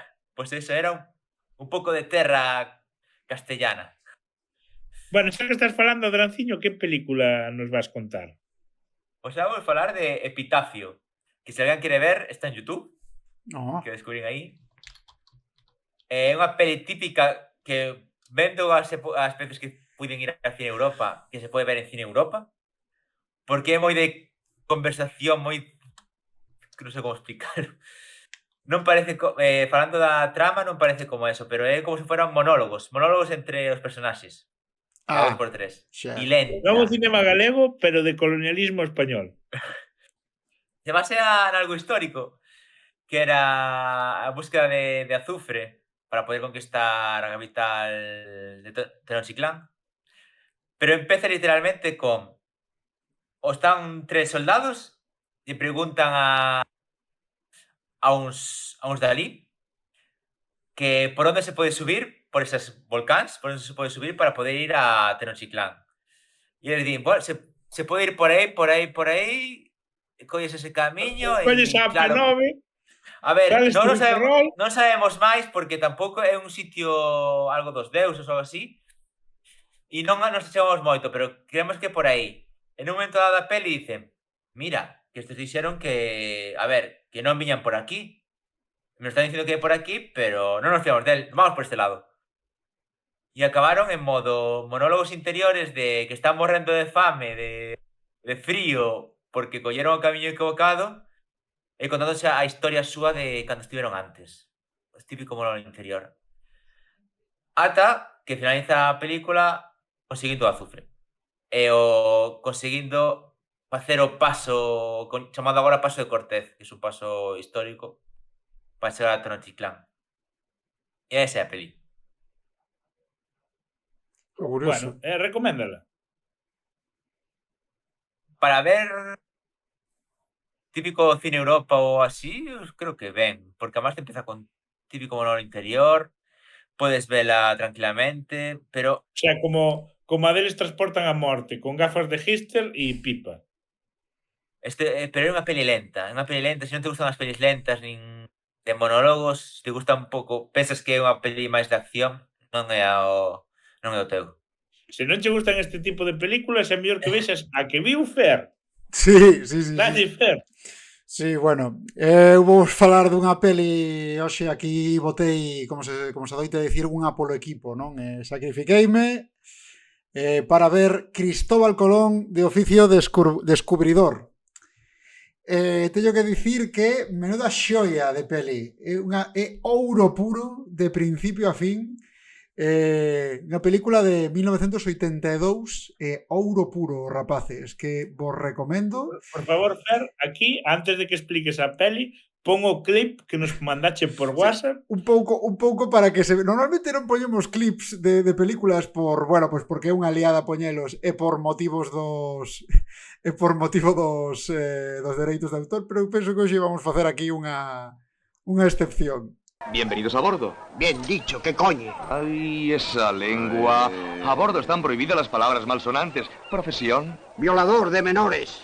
Oh, bien. Estupendo. Adelante. ¿Profesión? Violador de mayores. ¿Pasa algo? Oh, no. Al contrario. Muchas gracias. Pase. Muchísimas gracias. ¿Profesión? Fraile. Vaya, un fraile. ¿Y no sabe algo de cocina, padre? Yo solo sé de monjas. Me violé a todas de un convento al ir a confesar.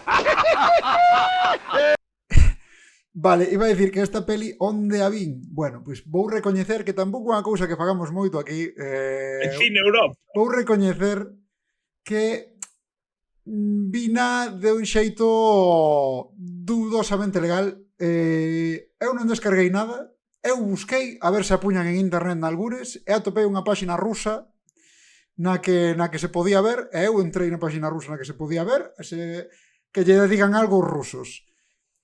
E ao principio sentíame un pouco mal de dicir, joder, macho, que me costaba aquí pagar aí os 4 euros que debe valer Flixolé. O goberno español dicindo, mira, o da guerra de Ucrania podedes seguir, sí, pero por favor, retirádeme esta peli, unha peli de Mariano Ozores, isto non pode ser, isto hai que... O caso é que eu sentíame un pouco mal por piratear ata que empezaron os créditos da película e vin que a música está feita por Teddy Bautista, que é... Como? É mítico director da SGAE. O mellor presi da SGAE. Que foi punta de lanza, non? En contra da piratería e punta de lanza a prol de quedarse con cartos que non eran seus, co cal acabou no cárcere, non? Entón, jódete, Teddy, quitouseme toda a culpa, non? A película de Mariano Ozores protagonizada por Andrés Pajares como Cristóbal Colón. Teño que dicir cousas boas e malas da peli. Cousa boa, eu creo que é a peli con máis chistes que vin na vida. O sea, máis chistes por minuto de metraxe que vin na vida. É un pouco como os TVOs de Mortadelo, onde hai un chiste en cada viñeta e aínda hai caralladas que pasan de fondo. Pois isto é un pouco ese rollo. E despois, hai chistes de todos os estilos. Hai o típico chiste guarrote do Destape, o típico chiste de política do momento, pero logo tamén hai moito humor en plan agárralo como puedas. Eso moloume. Por exemplo, hai un chiste que me fixo moita gracia cando é a toma de Granada, que din, veña, non se fale máis, vamos á guerra, e ves os exércitos enfrontándose e os efectos de son como da Segunda Guerra Mundial, escoitanse avións, explosións, ametralladoras. E despois, mola, porque están pelexando e de repente chegan os reis e preguntan, que, como van? Que engaña? Ali como a ver como vai a guerra. E de repente, e vanlle preguntar a un porque hai un árbitro, hai un que está sentado como nunha silla de tenis no medio do campo de batalla, que é como o árbitro da guerra, non? Ese tipo de chistes, a verdade é que me pareceron ingeniosos e hai varios na peli e me fixeron gracia. Pero sei que non estades aquí por isto, estamos aquí polos chistes ultra de mal gusto a día de hoxe e ultra censurables que fixe unha pequena lista deles, porque había tantos. E aínda así non os recollín todos e paso a enumerar, non? Ben, a película non na primeira escena, pero como na segunda, deleítanos con un primeiro plano da pirola dun bebé. Porque é o nacemento de Colón e decidiron facer o chiste de o ovo de Colón, non? Entón nace Colón bebé. Bueno, isto é unha historia do ovo de Colón, que é unha especie de historia mítica na que Colón, para demostrar o seu inxenio, dixo que era capaz de poñer un ovo de pé, o que retou a xente ou algo así, e ninguén era capaz, e el colleu e cascou un pouco e deixou uno de pé, un pouco como que inxeniosos son, non? Unha historia así, o tema do ovo de Colón. Pois empezaba falando de o ovo de Colón e poñenche un primeiro plano pois dos collóns e a pirola dun bebé, non? Que sempre ven, non? Velo aquí, eu quedei un pouco flipado vendo aquelo. E despois hai unha serie de chistes. Cantos anos terá? Podemos calcular os anos do bebé desa película. Sí, porque se era un bebé 82, pois eso terá agora cantos, 43, non? O bebé denunciou que saíra o seu pito como do Kurt Cobain, ou digo, de Nirvana. Pois... Bebés famosos, o tipo que... Animamos a denunciar. O que dan a luz no Museo do Museo da Coruña e o bebé desta película. Pois despois hai unha parte, non, na que... porque a peli un pouco como que empeza con que os reis reciben a noticia de que se descubriu América, non? A partir de aí como flashback, non? De como se chegou aí. Entón o primeiro que din é tal día como hoy, 12 de octubre, que lo haremos festivo incluso para los catalanes, que son moi suyos, non? Fan este comentario. Despois tamén nos enfocan como a xuventude de Colón, non? Que está vivindo ali en Xénova, en Italia, e o seu pai lle dá o consello de que marche a España ou a Portugal a buscar a vida, porque lle di hijo, Italia es un país muy... tienes que irte a España o a Portugal, que es donde está el negocio. Aquí en Italia es un país muy malo. Aquí o te haces cantante o te haces maricón.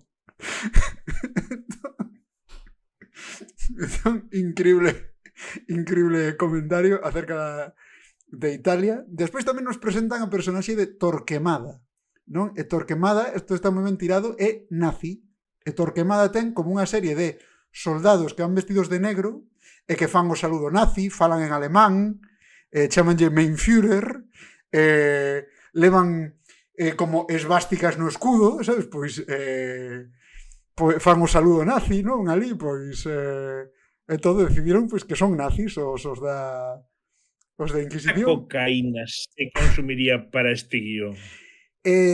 Despois tamén vemos a boda dos reis católicos, porque Colón sei moi pouco, teño que dicir, que isto é Cristóbal Colón, pero vese que a historia non daba para moito, entón pois falan moito dos reis católicos e de eventos históricos da época.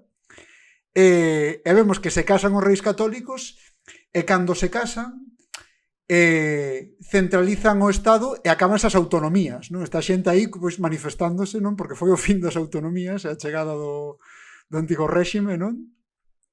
Referíndose ás autonomías como o sistema feudal, basicamente.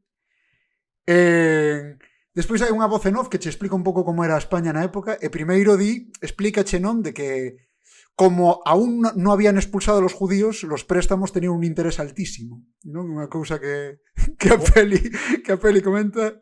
É unha pena que estés muteado, Paco, porque as reaccións que estás tendo son cojonudas. Aquí, a ver, quero decir, estásme metendo na cabeza unha película que empeza co collón dun bebé e salta a meternos con xudeus e chistes sobre catalanes todo a la vez. O sea, non falta ETA. E despois hai unha parte na que nos enfocan ao reino de Granada, non? E di unha voz en off. Están ali pois como Pepe Carabias, por certo, facendo de Boabdil. Están ali, non? Pois o tipo como cun aren de mulleres, e unha voz en off di: sí, esto es España, aunque no lo parezca, porque antes de los reyes católicos, gran parte de España estaba dominado por los árabes, que vivían como Alá, todo el día dándole al porro y a las señoritas. Increíble. Pero que despois vai máis alá, porque despois é como que xa está, ensinaronche aí un momento o reino de Granada, pero despois, cando chega o momento da capitulación de Granada, amósenche o Palacio de Boabdil, e non me preguntedes por qué, pero está cheo de tragaperras. O sea, teñenche máquinas tragaperras a Boabdil no Palacio dele en Granada, que me pareceu, bueno, pois, tamén espectacular. E así, toda unha serie de chistes increíbles, pois como o clip que puxemos ao principio, non? Un pouco para cando se ve que Colón está aí pillando a tripulación personal. Hai unha escena tamén que non me gustaría deixar de comentar, que é unhas escenas de sexo máis bizarras e raras que recordo eu nunha película, porque hai unha parte, antes de probar sorte en España, Cristóbal Colón proba sorte en Portugal, non? Entón hai unha parte da peli que é en Portugal. Un Portugal onde todo o mundo fala en español e de cando en vez meten algunha carallada en portugués. Hai unha broma recurrente con Portugal. As mulleres teñen bigote. Non, mira, ese chiste non o traballan, foi curioso eso, de os portugueses en xeral ben, pero sí que hai un chiste recurrente con Portugal, que chega a Portugal e todo o mundo que fala, todos os portugueses fan o mesmo comentario de non sei que portugués o mellor do mundo. Ademais, están falando en español de sí, música portuguesa, a mellor do mundo. Pero eso é moi portugués, que conste. En serio? Bueno, é moi galego tamén, Sí, os portugueses tiñen super pipeado o rollo de ali teñen o non sei que máis grande de Europa, o non sei que máis pequeno de Europa, o non sei que máis bonito de Europa, o máis todo o do mundo, todo que hai. O mellor do mundo. Pero iso tamén o temos en Galicia, ¿no? Que facemos o típico de la voz de Galicia, la playa máis bonita. A cabaza máis grande do mundo. O cachopo máis grande do mundo. Pois ali namora dunha portuguesa e bueno, pois chistes da época, pois a portuguesa, a carallada dela é que bota moitos peidos, non? É como un pouco o motivo dese personaxe, que é botar moitos peidos. E botas ademais o... Pero todo está bonito. Sabendo que o mítico chiste o do bigote faltou aí, Sí, é raro que non fixeran eso. A mellor é un chiste dos 90. Pero claro, bota moitísimo, pero bota peidos en plan de que bota igual que hai un cuadro, sabes? Un rollo nese plan. E hai unha parte que hai unha escena de sexo de pajares con esta señora portuguesa, entón están tendo a escena de sexo e todo o rato a peidos, mentres foden, entón claro, están como por debaixo das sábanas, escoitanse peidos a volumen altísimo, empezan a caer os cuadros, calles en riba o armario, non? Empezan aí como a destrozar a casa a base de peidos E me cae unha fogueira cerca. unha das escenas máis bizarras que vin eu na vida no cine, que río meu da escena de sexo e de Room, sabes? Isto é ou de Showgirls, isto aínda Dirías que como cando o señor Vance vai ao programa de radio a intentar justificarse, empeza a dicir, afecta por o sonido de peidos, e el di, esos sonidos, obviamente, non los estoy produciendo yo, los están haciendo en efectos especiales. Pare, ¿por qué hace eso? E lle dá un infarto. Tranquilos, creo que está vivo. E por último, porque estou contando... A ver, e todos estes chistes non fan nada porque hai chistes todo o tempo. E moitos deles son bons, quero dicir, pasei no ben vendo a peli, que pasa que algúns chistes, macho. Hai unha parte na que chegan como ali a un sitio, como a un porto, e está todo o mundo a hostias, e claro, e din, pois este debe ser el puerto de Palos. E claro, unha vez están ali, pois é como que lles lee un pouco, é como está a tripulación de Colón, están como metidos dentro dunha taberna, e di... non sei que tal, é como que lles explica como vai ser o viaxe, o que van facer, non sei que, non sei canto, e ala, e dito isto, a polas mulleres! Van todos correndo a por unhas tías que ali, as tías escapando, os pavos violando, aí, en plan, pero que isto que é, tío? Unha peli super bizarra, super, o sea, a día de hoxe é, non sei, ata contracultural, eu que sei, ata punky, atreveríame a decir, das barbaridades que saen, pareceme máis... Ter que ir ao Videoclub Galaxia, a ver se conserva unha copia física. Hostia, tío, dura... Va a ser que vai echar no tempo para ir ao Videoclub Galaxia. Dura 80 minutos a peli, tío.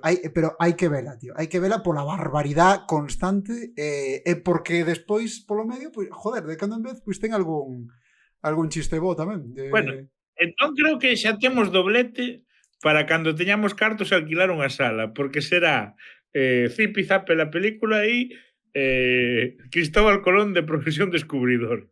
Este de Cerezo ou non? Non é de Cerezo, esta é de José Frade. Producida por José Frade, dirixida por Mariano Zores. Vale, pois eu, se non tedes nada que comentar a esta película que me parece maravillosa, creo que incomentable. Pois vin este ano un gran peliculón que fixaron que enfadou a moitos fachas, que foi Batman Azteca.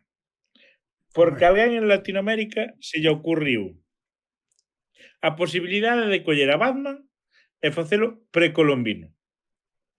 Entón, o rollo é que Batman era un chaval normal e corriente que vivía no seu poblado azteca, hasta que aparece Hernán Cortés con unha pila de españoles en plan de buen rollo, mira, estamos aquí conquistando, estamos buscando ouro e tal, mira por onde se vai a cidade do ouro.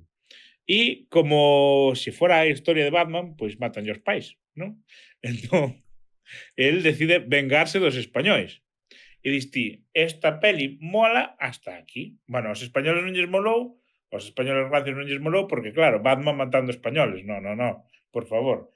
Entón, tes toda a historia de Batman, pero sendo azteca. Que pasa? Que en lugar de centrarse en decir, pois o malo vai a ser este home Hernán Cortés, que xa é bastante malo per se, deciden transformalo en dúas caras. Por qué? Porque é Batman. Entón fan unha transformación de Hernán Pero Cortés. esta xente tiña dereitos para facer isto, pregunto. Home, pois falarían con DC. A peli está feita moi ben. Porque, claro, chamarse Batman, ademais, non é... Sí, vamos, ninguna broma, pero tamén había Batman Ninja, non? Quero decir que supoño que será algo semellante. Da mesma línea que Batman Ninja, pero cos aztecas. Eu creo que DC deixou facer. Al final é outro universo. Inventas outro universo e listo. Sí, é noutro universo. Un universo alterno de Conquista de América. Está bastante guai, está bastante divertida. De repente, tú ves un personaxe que está moi loco, que é unha especie de chamán deles que fai os sacrificios, e resulta que un dios o traicionou e lle fixo matar a súa propia familia, entón ponse as cinzas da súa propia familia na cara e é o Joker, e iso é o que lle chaman Joka, o tipo chamábase Joka. Entón xa te daban pistas, non é que eu che faga aquí un gran spoiler, senón que o tipo xa se chamaba Joka desde un primeiro momento.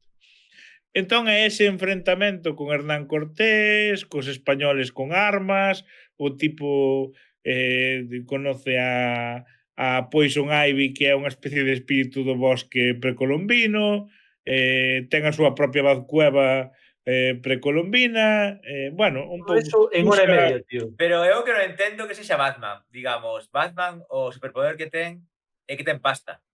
Este usa armas, esta arma de... como se chama esta pedra? Obsidiana.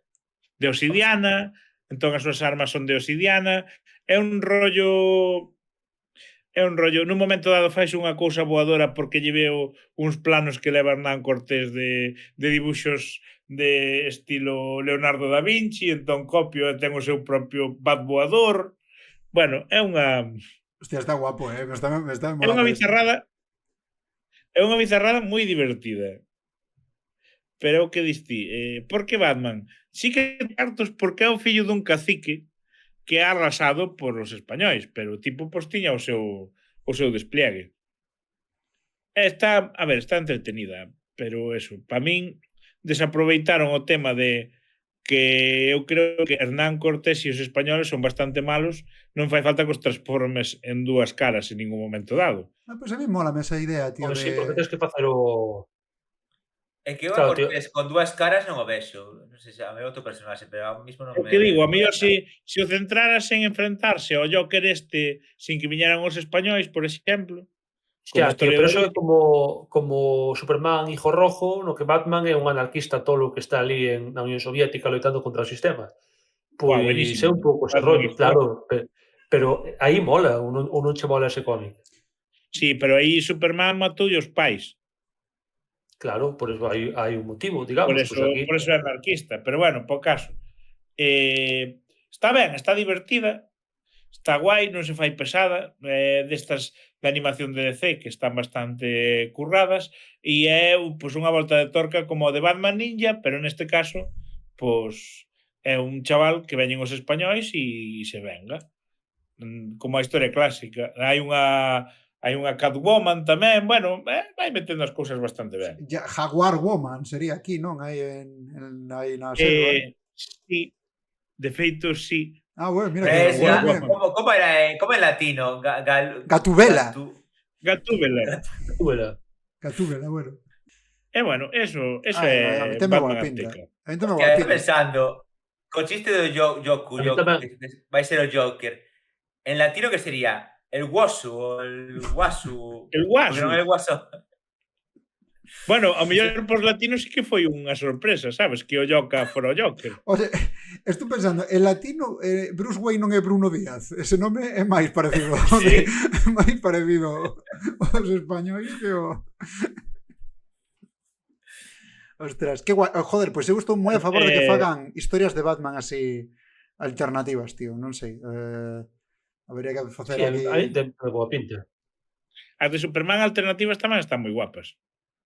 Que falábamos de Superman comunista, está moi guai. E, de feito, ten versión animada tamén. Dito isto, sí. Paco, tú que biche? O sea, que outra película do Imperio Español traio para comentar? Bueno, sí. Esta traio un poquinho máis oxidada, porque esta vina fai uns anos xa. É unha peli que ten 8 anos, que é española, e que é dos poucos casos que eu coñezo da que precisamente pois é un tipo de cine, non? Que no que os estadounidenses, o mundo anglosaxón, digamos, está como moito máis metido que o cine da súa época colonial, histórica e tal. Eu no caso español, a verdade é que coñezo menos casos. Non quero parecer aquí de Vox co rollo de que si fóramos ingleses habría 20 películas desto, pero bueno, sí que é certo que a mí dá a impresión de que non hai demasiadas e estas das poucas excepcións que coñezo. Chámase Oro. É unha película do ano 2017 de Agustín Díaz Yáñez e que vai basicamente dunha expedición na América colonial dun grupo de vou dicir tercios, xa sei que non son tercios, pero un grupo de soldados españois río arriba na selva amazónica buscando El Dorado ou cidade random que é tipo El Dorado. É dicir, é un pouco a película que narra, sabedes que El Dorado é esta cidade que se conta que descubriu ou non sei, os exploradores españois dicían que se atopaban no medio da selva, que estaba completamente feita de ouro, que tal, era un pouco pois unha, perdón, igual que Colón chega a América seguindo a lenda de Marco Polo en China, pois este é un poquinho a transposición deso, a evolución desa lenda, vale, as montañas de ouro non estaban na costa, nin no que descubrimos, pero no interior está o ouro, de verdad que no interior do continente está o ouro. Entón é unha destas historias, digamos que é unha versión española das historias sobre a febre do ouro.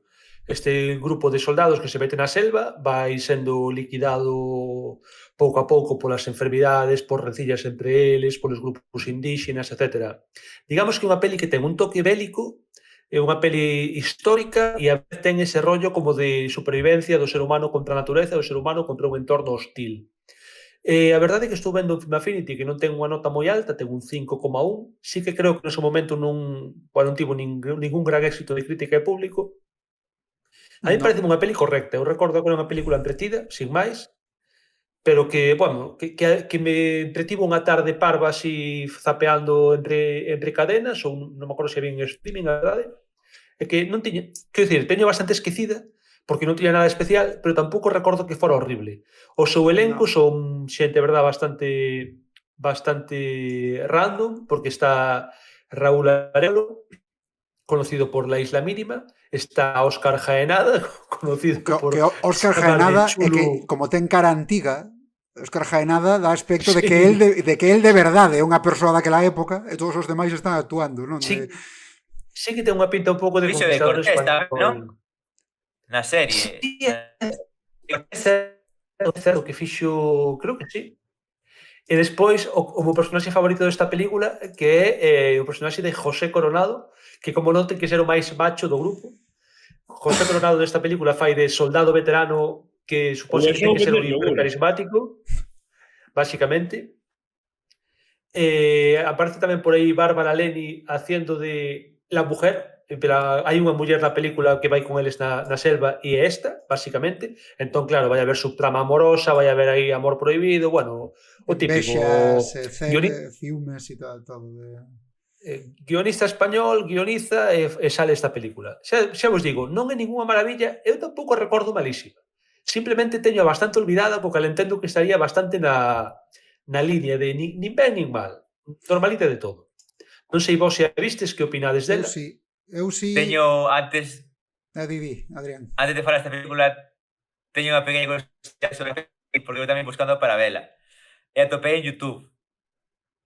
Pero atopei en YouTube con dobraxe do oriental, digamos, de Europa do Leste. Que é o típico dobraxe.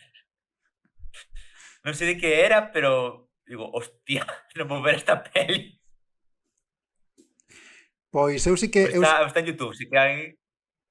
Eu sí que a vin, para min estou un pouco de acordo contigo que non é a hostia, pero tampouco está mal. Para min o problema, o maior pecado desta peli está baseada nun relato de Arturo Pérez Reverte, nótaselle demasiado que é un relato e que non é unha historia longa, porque non daba pa tanto. É que de Arturo Pérez Reverte tamén, non? Bueno, pero eso... ideoloxía esa parte como historia ten o problema de que non eu creo que non dá pa tanto tempo. Eu creo que notas un pouco estirada.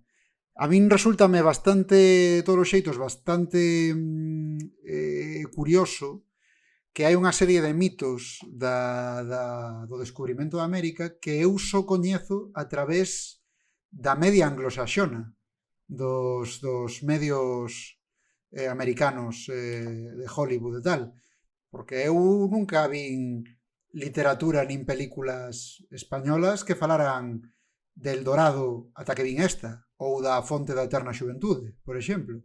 E, sin embargo, son cousas que falan delas en películas americanas, a propia película de La Ruta hacia el Dorado, esta película de animación de DreamWorks, que é moi mítica, ou algunha das de Piratas do Caribe que falan da expedición de Ponce de León en procura da fonte da eterna xuventude. Chame a atención eso, non? Teño unha teoría con eso e creo que é, o sea, que é cultura popular deles. O sea, non é que aquí en España se estuvera pensando en plan, boa, vamos a facer unha expedición para buscar unha fonte que che faga eternamente novo ou unha especie de cidade xigantesca de ouro onde todo é de ouro, como a cidade do chocolate do Simpson, pero con ouro, en plan, con cans de ouro e personas de ouro. Eu creo que eso é algo que forxaron eles a posteriori como cultura colonial, sabes? Non sei, non sei, creo que é a miña é unha teoría que teño eu. Pode ser, porque moitas destas cousas é verdade que moitos dos estereotipos que coñecemos de cousas históricas proveñen en realidade da época do romanticismo. Entón, o mellor pode que sexa así. Non sei se aquí... Al final é esa construción, a construción dos estados, Estado-nación coa súa historia, ven todo de aí. Tanto por un lado como polo outro. E tamén me chama a atención iso, e tamén hai outra cousa desta película que me chama a atención, que eu creo que isto é unha cousa que xa veremos noutras pelis que vamos a falar hoxe, pero en xeral adoitase dicir de que as películas históricas a miúdo son un reflexo máis fidedigno da época na que foron gravadas que na época na que representan, non? En este caso, esta película do ano 2017 hai certos momentos nos que teñen discusións en plan os casteláns e os aragoneses, digamos, pertencentes á coroa de Aragón, que son claras referencias ao tema de Cataluña, por exemplo. Entón, chamou a atención tamén que se metan neste tipo de cousas. Non sei se é algo histórico, que xa había este tipo de digamos, das tropas aragonesas que iban este tipo de saraos de mala gana, ou... En realidade, o territorio das Américas era de Castela. Aragón non pintaba nada como reino independente. O que tiña o mando era Castela. O mandaba as tropas era Castela. Aragón, ata xa creo que con Felipe IV, cando empeza a facer as cousas, cando a revolta esta de portugueses e cataláns, e ata que chega Felipe V. Pero se separan, aí están moi separados os reinos. Sí, comprendo iso, pero non sei, son unhas conversas que teñen entre eles que me levan un pouco a actualidade, non tanto aquela época. Igual son eu que tamén estou inevitablemente contaminado, non? Pero... Al final todas as pelis se basan na época. Estos catalanes me están haciendo un referéndum para que los reyes católicos cada uno esté a lo suyo. Sí, volén votar, din aí os da Coroa de Aragón ali de... Tira un pouco diso, non? Un pouco destas cousas que se falan a veces da plurinacionalidade, non? Porque hai, por exemplo, a muller que vai con eles, esa enténdese que é do reino de Navarra, por exemplo, porque fai algún tipo de comentario tamén. Cústame pensar o que ti dis, non, Adrián, de que houbera unha expedición random, digamos, de multirexión do antigo reino das Españas, digamos. No, a ver.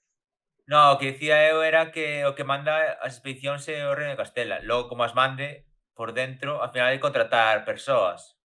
Contratas, é como agora que te mande a un negocio, ti contratas a X persoas que van facer ese negocio, que pode ser de Galicia, que pode ser de Madrid, como pode ser de Andalucía. Bueno, eu en xeral o que me quería referir é que hai conversas de como encaixan na idea de España os distintos reinos. E eso... No, eso é moi actual. A mí pareceume moi actual. Igual estou errado aquí, pero...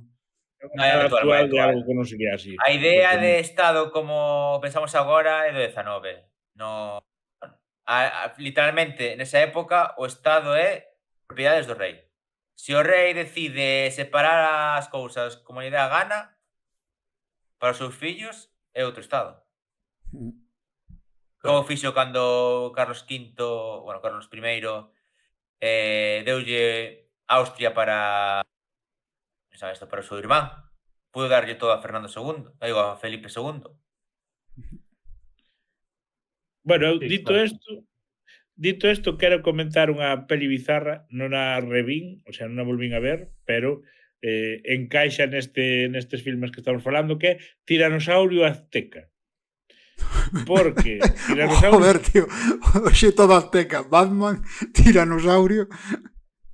Unas O ganas de ver. Tiranosaurio Azteca vai que Hernán Cortés tamén estaba por aí, non me acordo se estaba buscando ouro ou a fonte da eterna xuventude, e atopou son os aztecas.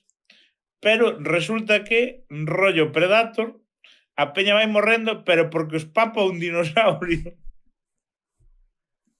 Entón toda a película é como se acaban facendo amigos dos aztecas para vencer ao dinosaurio. É unha peli de Asylum de antes de que fixera Xarnado, o sea que imaginade que ben logrado está o tiranosaurio azteca. Pero xa solo polo bizarrismo de que españoles conquistando América e aparezca un dinosaurio, eu daríalle unha oportunidade a esta película. Non sei se a vistedes. No, pero estou vendo que está en YouTube. O sea, Non sabía. ela está íntegra en YouTube. Pregúntase a mí, non sabía ni que existía, macho. Tiranosaurio azteca. Hostia, Paco, pero non dixeches o máis importante, que está rodada sobre un croma todo. Que está rodada sobre. Sobre un croma, non? Os fondos, polo menos os que estou vendo así, parte deles son en plan completamente falsos, vamos, parecen de Playmobil. A ver, pero que te estou dicindo que é Asylum antes de facer Xarnado. Sí, eu hai escenas que de verdad que creo que son un croma. Non sei que peli é, tío, pero que me acaba de acordar que ten unha escena mítica, unha destas pelis de serie B, dun tipo que se transforma en dinosaurio. E cando está transformado en dinosaurio, sí. ten unha escena na que intenta chamar por teléfono. Aí ca man, así, en unha cabina. Hai dúas. De tipo que se transforma en tiranosaurio hai Velocipastor e hai unha vella que é o noso actor favorito, que se transforma en dinosaurio porque lle collen o cerebro e o meten dentro dun dinosaurio, que é Tammy and the T-Rex. Busca quen é o actor. Penso que esa é unha parte na que intenta chamar por teléfono, pero claro, só sabe gruñir porque é un dinosaurio. Entón está como e outra persoa, que, como? Entón non dá falado, colga e logo que a pata de dinosaurio que acaba de colgar busca a ver se caeu algunha moneda no cousiño das monedas da cabina. Unha das primeiras películas de Paul Walker. Ostras. Sí, que é o do Fast and Furious. Sí, o de Fast and Furious. Desta peli, e despois volvemos a os combustibles América, fósiles, pero quero comentar, claro. Xa que sacache a colación Tammy o T-Rex, hai unha escena na que Paul Walker está ligando coa rapaza e a rapaza dalle unha flor e Paul Walker comea. Entón, para Paul Walker demostrarlle que é un tiranosaurio, colle unha flor e comea. Entón, Tammy dice, carai, eres Paul Walker, porque comiches unha flor. Claro. A pregunta, que me está recordando de típico vídeo de TikTok que atopo. En esta peli hai unha escena de, non sei, como se fora de baño, de ducha, entre o tiranosaurio e a protagonista. Pode ser. Pode ser. Non me acordo. Ao mellor facemos dinosaurios no cine un día. Sí, eso ten un programa. E antes que mencionaches Batman Ninjas no cine, ten un programón tamén, Nunca se nos acaban as ideas, a verdade. Xa. E faltanos facer unha peli antes de facer o Peacemaker. Sí, aquí, como vai ser onde paremos de falar de precolombinos, vamos... quero comentar unha cousa, que vos onde aprendistes da existencia dos aztecas e das culturas precolombinas? Recordádelo. Hombre, claro que recordo, porque sei o que vas dicir. Como dixeche? É unha pregunta jodida. Eu non fixen Empires. Home, claro, Age of Empires sempre. Non era eso que iba a dicir. Moi ben tirada, pero non era iso que iba a dicir. En Asterix e Obelix. El rugido del jaguar. Non, foi nos Chocapic. Porque no anuncio molou porque dixen Chocapic e quedastes conxelados aí na imaxe e dixen, claro, que Sí, as miñas palabras son como un Eu trueno, quedei non? pensando en que momento caerán os aztecas nunha batidora xigante e eso se convertirá en Chocopic. Sí, porque iban aí polos campos de millo, non? Como a cousa americana, e eles inventaron o cacao, non? Boom Hostia, o anuncio. se convirtió en Sí. Chocapic, non? E aí, e logo viñan chenos nas caixas de cereais bonecos co can azteca, non? E aí foi onde descubrín eu que existían os aztecas. Espectacular.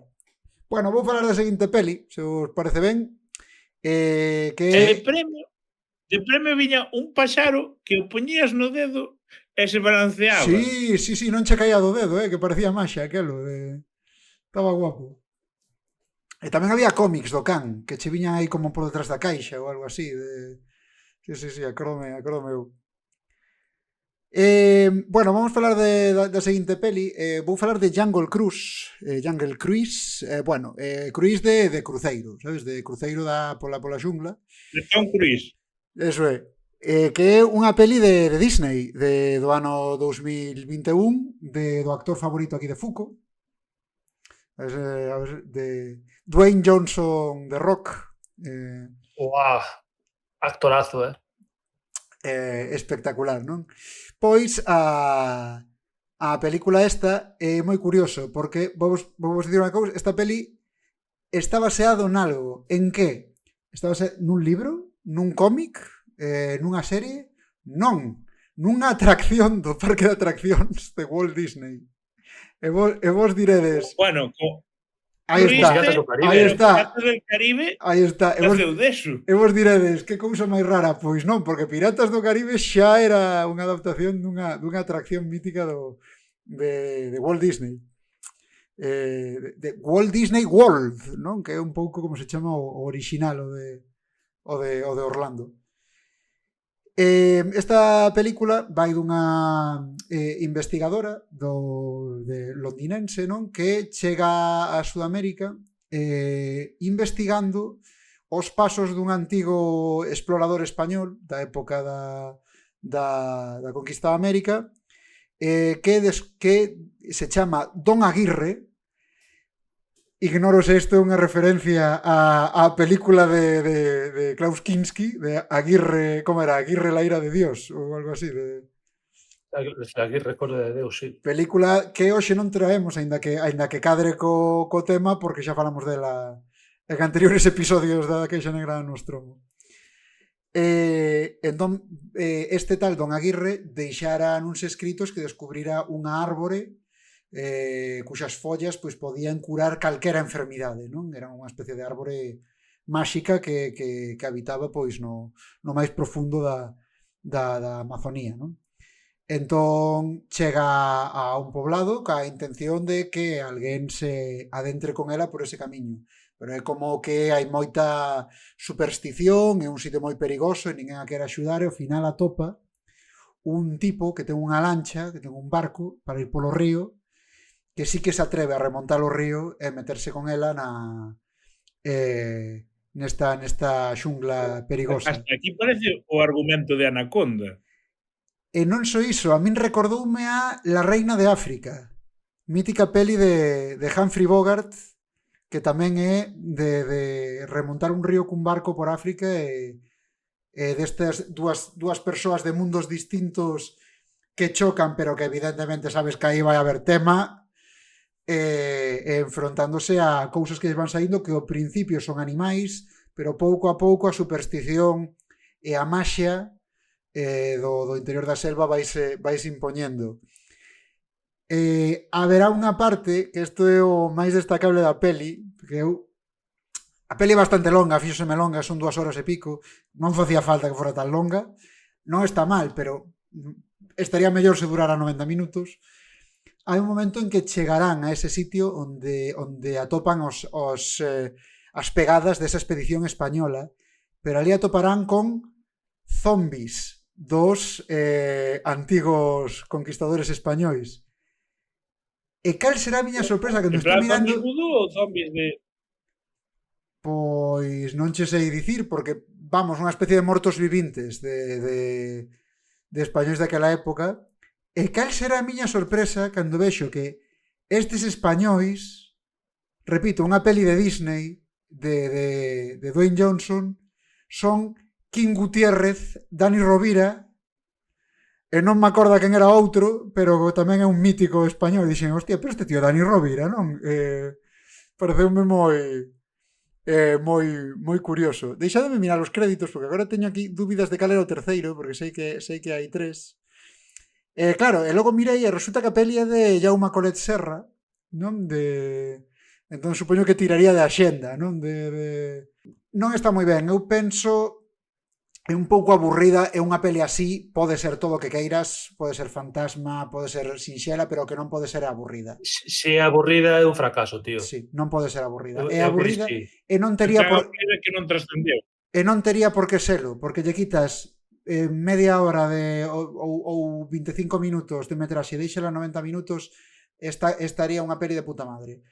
Pero agora van o peso as películas, dá a impresión de que a entrada do cine é cara e que por 90 minutos a xente non xa a pagar. A xente pensa isto, e xa non se fan pelis de 90 minutos. Eu creo que esta peli debería haber, xa, como no Señor dos Anéis hai versión extendida, aquí debería haber versión recortada para que pagara Eu a pena. opino que as pelis deben durar 90 minutos e punto. Por lei, non, Paco? Ten que haber un decreto. Sí, desde logo esta non lle facía máis falta. Eu sempre digo o mesmo, porque eu teño tido en serio esta discusión con amigos que me din, joder, pero que por 90 minutos non pagas unha entrada de cine. Eu digo, mira, Regreso ao Futuro, 90 minutos pelaos, non lle quito nin lle poño unha escena. No, que ainda vin outro día, dura case 2 horas, Ah, en serio? Hostia, pois faise che curta, que outra cousa. Pois logo estaba eu equivocado, fíxoseme curta a min, Bueno, porque se fai curta. Outro día cando fun tamén se me pasou voando, pero 116 minutos. Bueno. Un pouquinho menos de 2 horas. Pois calquera destas pelis dos 90, que hai exemplos La Máscara, que me encanta esa peli, pois mira, non lle fan falta máis minutos. Está aí xa o límite. E dalles tempo a números musicais. Dito isto, ahora sí que podemos Peacemaker. Pois sí, efectivamente. Recorda que o noso podcast está disponible en YouTube, iVoox e Spotify.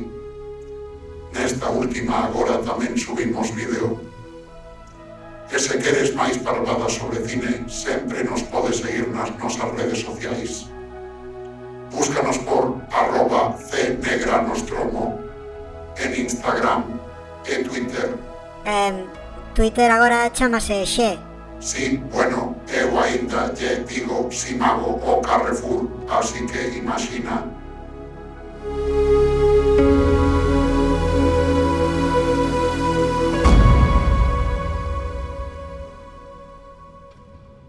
Estamos de volta na Caixa Negra do Nostromo e imos a falar novamente, agora sí, do Imperio Español no cine, porque hai algunha película que fala diso. Así que, Adranciño, por favor, enséñanos eso que estás aí escondido. Antes falábamos do peluche de Rodolfo Langostino. Aquí está. É eso sí que é molarse. É unha pasada. Sí.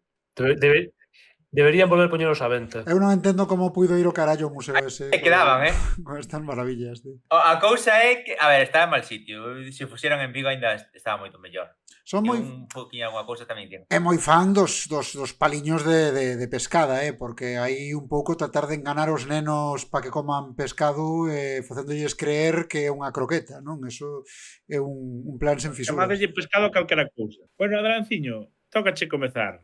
Que nos traes? Eu vou falarvos de que la corona partida. Literalmente, houve unha época na televisión española que fixeron unha serie histórica chamada Isabel, e logo a continuación, que creo que era Carlos V, Carlos V, Emperador, non o sei, non me acordo como era o título, Pois para non ir esas dúas series, fixeron unha peli no medio, que é La Corona Partida, que conta xusto o momento que morre Isabel, e entón a que vai gobernar é a súa filla, a chamada Juana la Loca. Entón están tanto o seu pai como o seu marido, o típico de non sei, botas pelexando por un churro, no, era dos ratos, non? Eran dos ratos pelexando por un churro. Sí. Pois pelexando por quen vai Con gobernar. música de Linkin Park. Dos ratos peleando por un churro con música de Linkin Park. Pois o churro é todo imperio nese momento, todo o reino de Castela, digo, máis que todo, no, o reino de Castela propiamente dito.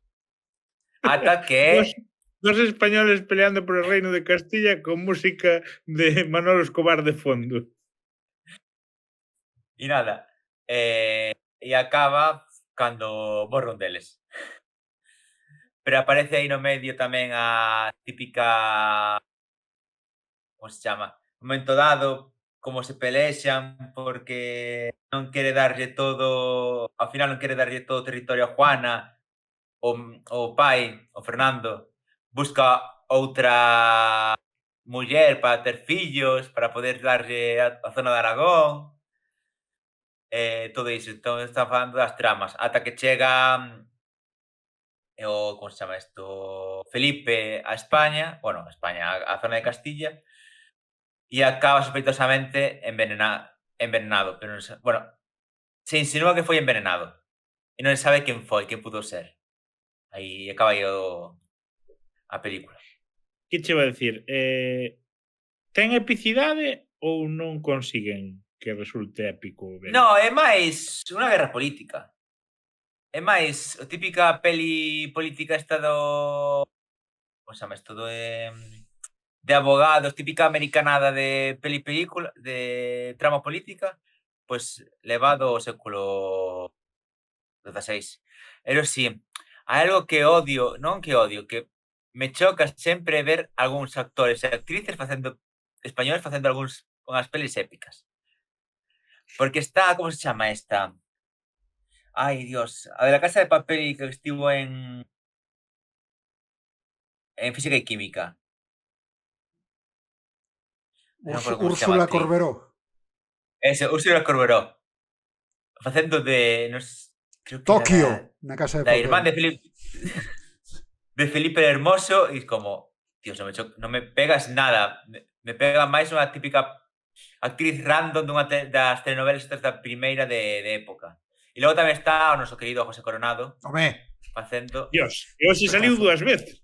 Sí, o rompebragas. Facendo de emperador do Sacro Imperio. Home. Dios. Sí, señor. Claro, porque era moi... Con tanto yogur, era moi de sentar no trono. José Coronado pon ahora nas condicións de traballo, tedes que facerme o máis español que saia nesa película. O emperador era o... Como se chama este? O Maximiliano, de Austria. Non é Carlos aínda. Vale, unha cousa que non comentamos, claro, porque igual a xente, a ver, que non creo que ninguén está a preguntar, que non creo que ninguén nos escoito con tanta atención, pero non estamos falando da conquista de América xa. Este segundo bloque agora é de Reino de España histórico, porque isto é unha cousa que fala, esta idea de falar de Imperio Español é unha cousa moi de facha novo. Isto non era en monarquía hispánica ata eu de tema de Imperio Español como trademark, non? É unha cousa para min novedoso, non? É moi tras o nacemento de Vos. Sí, eu relaciono un pouco con iso. Creo que UPyD non falaba de Imperio Español. Veu Vos a reivindicalo. Decir imperio en plan calificativo, rollo de un reino tan grande que era un imperio, sí, pero falar de o non sei que imperial ou chamarlle o Estado o Imperio Español, eu isto relaciono moito con TikTok. Non sei aquí que opina o noso historiador. E como se chama este? Coa narración da película da Araucana, non? Tamén por aí atrás. Sí, coa intro da Araucana. A ver, tampouco decir, a ver, si Imperio Español sí que se chamaba, pero tampouco estaba tan marcado na axenda política como agora o de Negros legendarios, rosas legendarios, a pelexa esa de ping-pong. Pero ese sentimento de hiperespañolidade, o supoño que tú te sentirías da túa parroquia, non? O sea, Como dicen antes, a final era ata a final ata o 19 que non se nacen os Estados-nacións, non había esa identidade de yo soy español, yo soy alemán, yo soy francés, yo soy, como dicir, finlandés, por dicir algo. Ata esa época non se notaba, porque ao final eran territorios dun rei. O rei podía facer o que lle dea a gana. Os territorios. bueno, Fer, tú que peli de españolismdade biche? Bueno, pois eu vou volver a traer o tema que trouxen antes sobre o tema das pelis históricas e como moitas veces reflicten máis a época na que son filmadas que a época que representan, comparando dúas películas sobre perdón, sobre o evento que, digamos, pecha, se estamos falando de imperio, vamos decir, o evento que pecha a época histórica imperial ou colonial española, que é o desastre do 98. Estamos a falar das pelis sobre os últimos de Filipinas, non? O sitio de Valer, contexto histórico. Este evento é moi épico, pero a vez a min dá un pouco de gracia. E non o digo por antiespañolismo, digo porque me ten un pouco de gracia.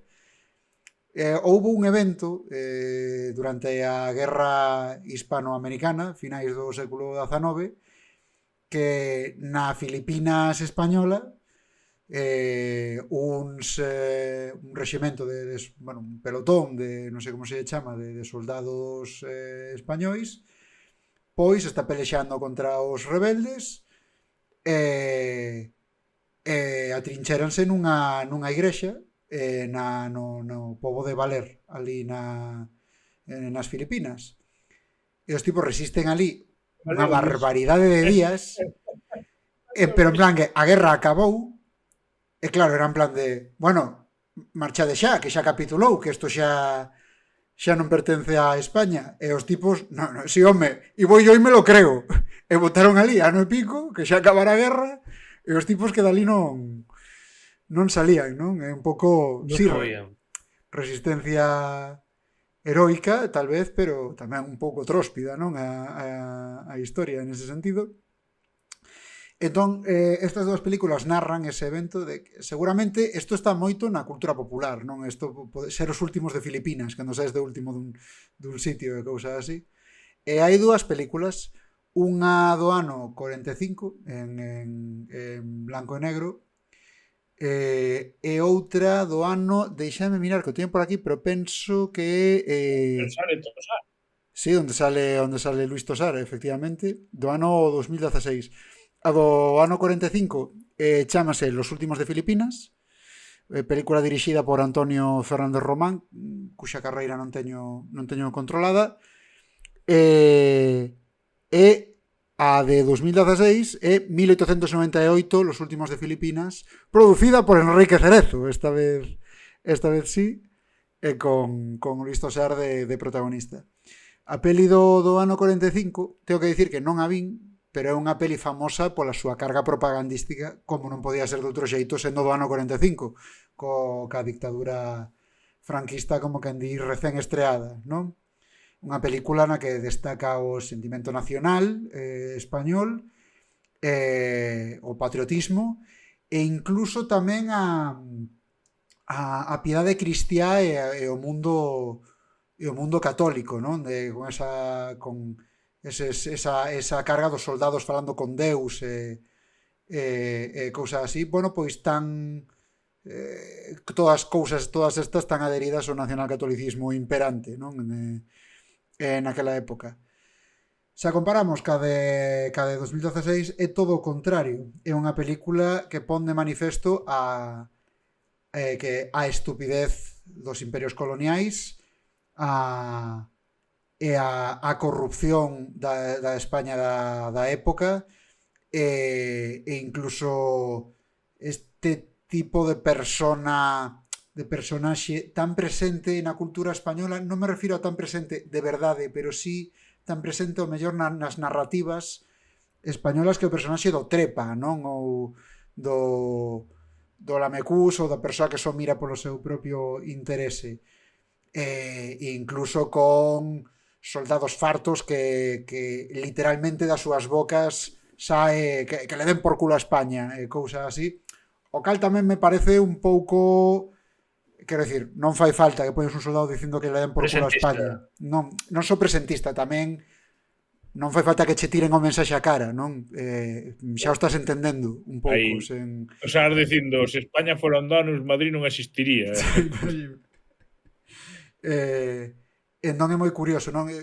Sobre todo 2016, non? Un momento mellor de maior crise, non? Porque supoño que nos momentos nos que estaba pois o mellor o tema de Cataluña máis candente, aínda estaba a crise e todos os casos de corrupción daqueles anos moi presentes. Eu creo que se ven reflectidos, non? Nesta película, dando unha imaxe do exército español moi lonxe do heroico e moi acorde con, bueno, pois da corrupción e da falta de lealdade e de un pouco de sálvese quen pueda e os soldados ata os collóns de España e do exército e de todo. Que non digo resulta divertida ou é botarche españolidade á cara? A bella, dis, ou a nova? A nova. A nova está ben. O que pasa que eu creo que non te bota a españolidade á cara, todo o contrario, é unha peli bastante crítica. Eu non sei, pareceme unha peli está ben porque bueno, históricamente o tema dos uniformes o tema de as interpretacións están ben. Eu recordo que disfrutei vendo nese sentido, creo que é unha peli que se pode ver, pero eu creo que a mensaxe que intenta trasladar, unha mensaxe que si ben estou de acordo con ela, non? De anticolonialismo e antibelicismo, e de que sempre son os digamos, os máis desprotegidos os que pagan o pato nas guerras. Estou de acordo con eses mensaxes, pero penso que son demasiado evidente a mensaxe, demasiado maniquea, non? Nese sentido. Pero bueno, deixase ver, está curiosa, pero teño que dicir que aínda así o meu produto favorito sobre os últimos de Filipinas son os episodios del Ministerio del Tiempo sobre os últimos de Filipinas, que se centran moito máis no factor humano e que me mola moito máis, a verdade. Bueno, Ministerio del Tiempo íbamos a falar un poquinho máis pa diante, pero falaremos dele un poquinho máis pa diante. Queres preguntarlle algo sobre esta película, Fer, ou pasamos á seguinte? Eu estaba pensando, creo que foi a primeira película de Carlitos, non? Despois de Cuéntame. Pois non me dou de conta, a verdade, non o recordo. Pero bueno, pode ser. Eu, a verdade é que desta peli só me acordo de hai como dous mandos dentro desa igrexa enfrontados, que son Luis Tosar e outro este actor Javier Gutiérrez, penso que se chama, que é tamén galego, non? Son un pouco contrapostos, non? Un que é máis, digamos, Javier Gutiérrez neste caso interpretando o Trepa, Luis Tosar interpretando a un militar máis nobre, pero tamén descreído, non hai ninguén que aquí que teña un papel exemplar nese sentido. Sae tamén Carra Elejalde, que se mal non me equivoco fai de Crego. Non está mal a película, deixase ver, ademais máis alá o que dixen antes, que me parece unha situación un pouco curiosa rozando o surrealista. É un episodio histórico que concretamente me parece moi interesante, entón a min tamén aí me pillan. Bueno, pois eu fun ao cine, esta vina no cine. Vin El Cautivo, que é unha especie de fanfic con Amenábar dicindo que vai sobre Cervantes cando o levan preso e o meten nunha cárcere dos que eran os contrarios, que son os musulmáns nesa época.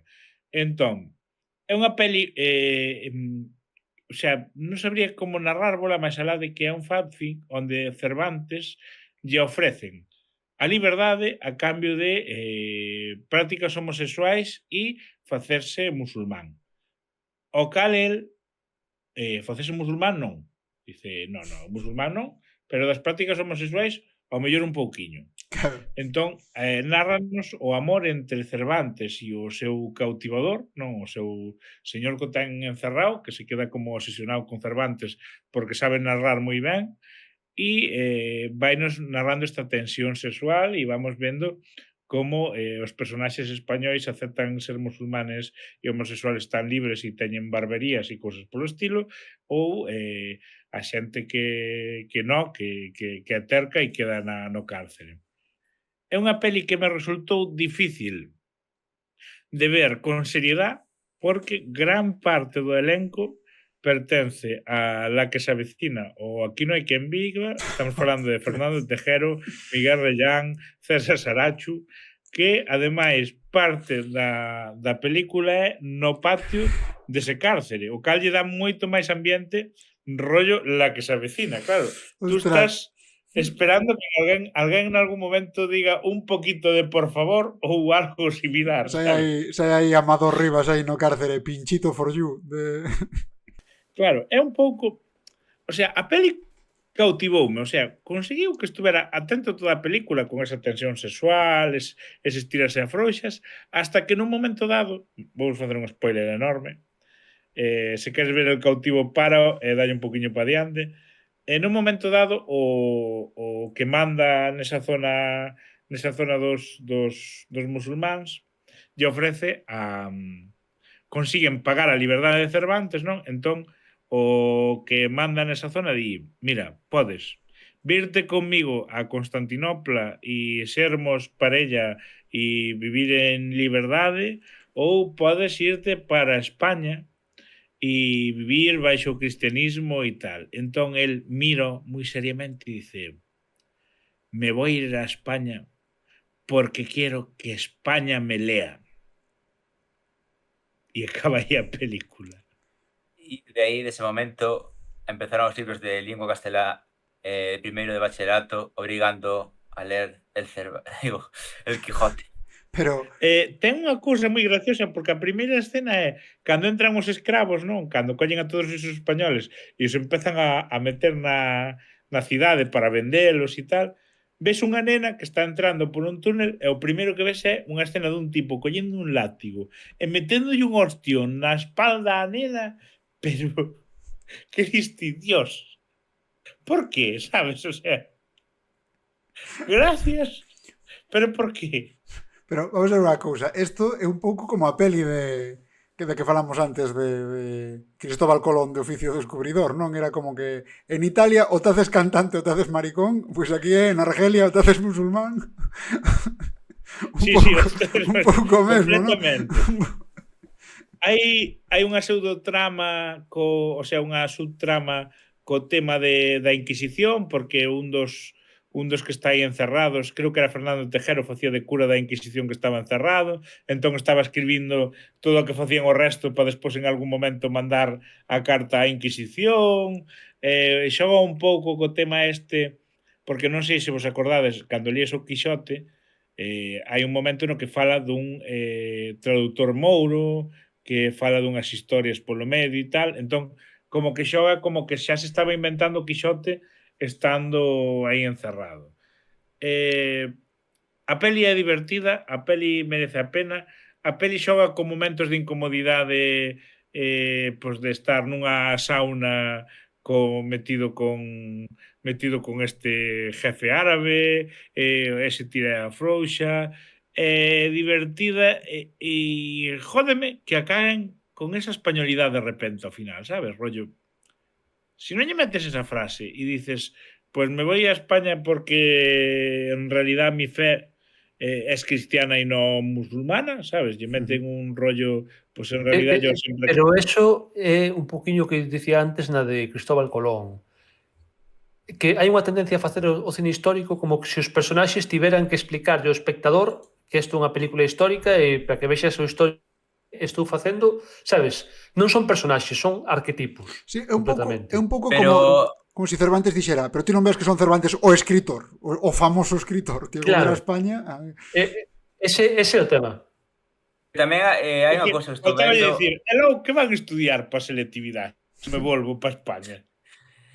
Que estaba vendo, sobre todo da Amenábar, que ten moita tirria o cristianismo, Porque tanto nesta como a outra histórica, como se chama? Ágora es como la libertad o los cristianos.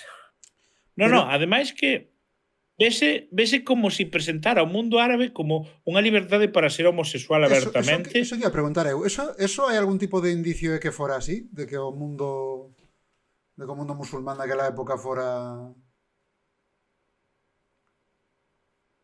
Non controlo moito o mundo musulmán para decir A min cústame un pouco crelo. Si sí ou si non. O mellor si, non teño nin idea, pero a min cústame, non sei. Si, a mí tamén me gusta. Eu tamén escoitei o disco de Terbutalina de al otomano se leva la mano, pero a ver de que estamos a falar aquí. Vedes o capítulo do Simpson no que monta unha pajarería para meter o alcohol ilegalmente, non? Pois nesta peli mostran o mismo rollo pero cunha barbería.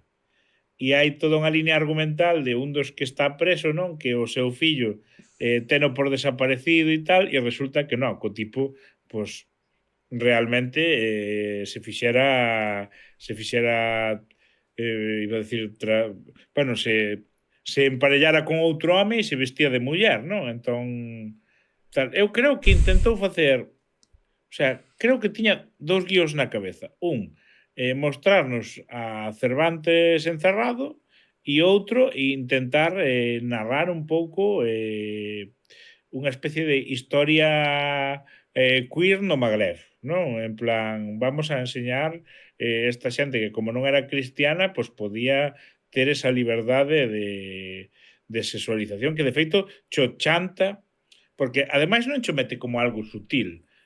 Soltache o que dicías tú antes de os personaxes soltándoche o discurso político do momento. Eu creo que colleu un rollo super libertador e tal, entonces o te vas a España e vives en el cristianismo o aquí puedes ser gay y no pasa nada, sabes? Rollo escoge e Cervantes, pois vou a publicar o Quijote.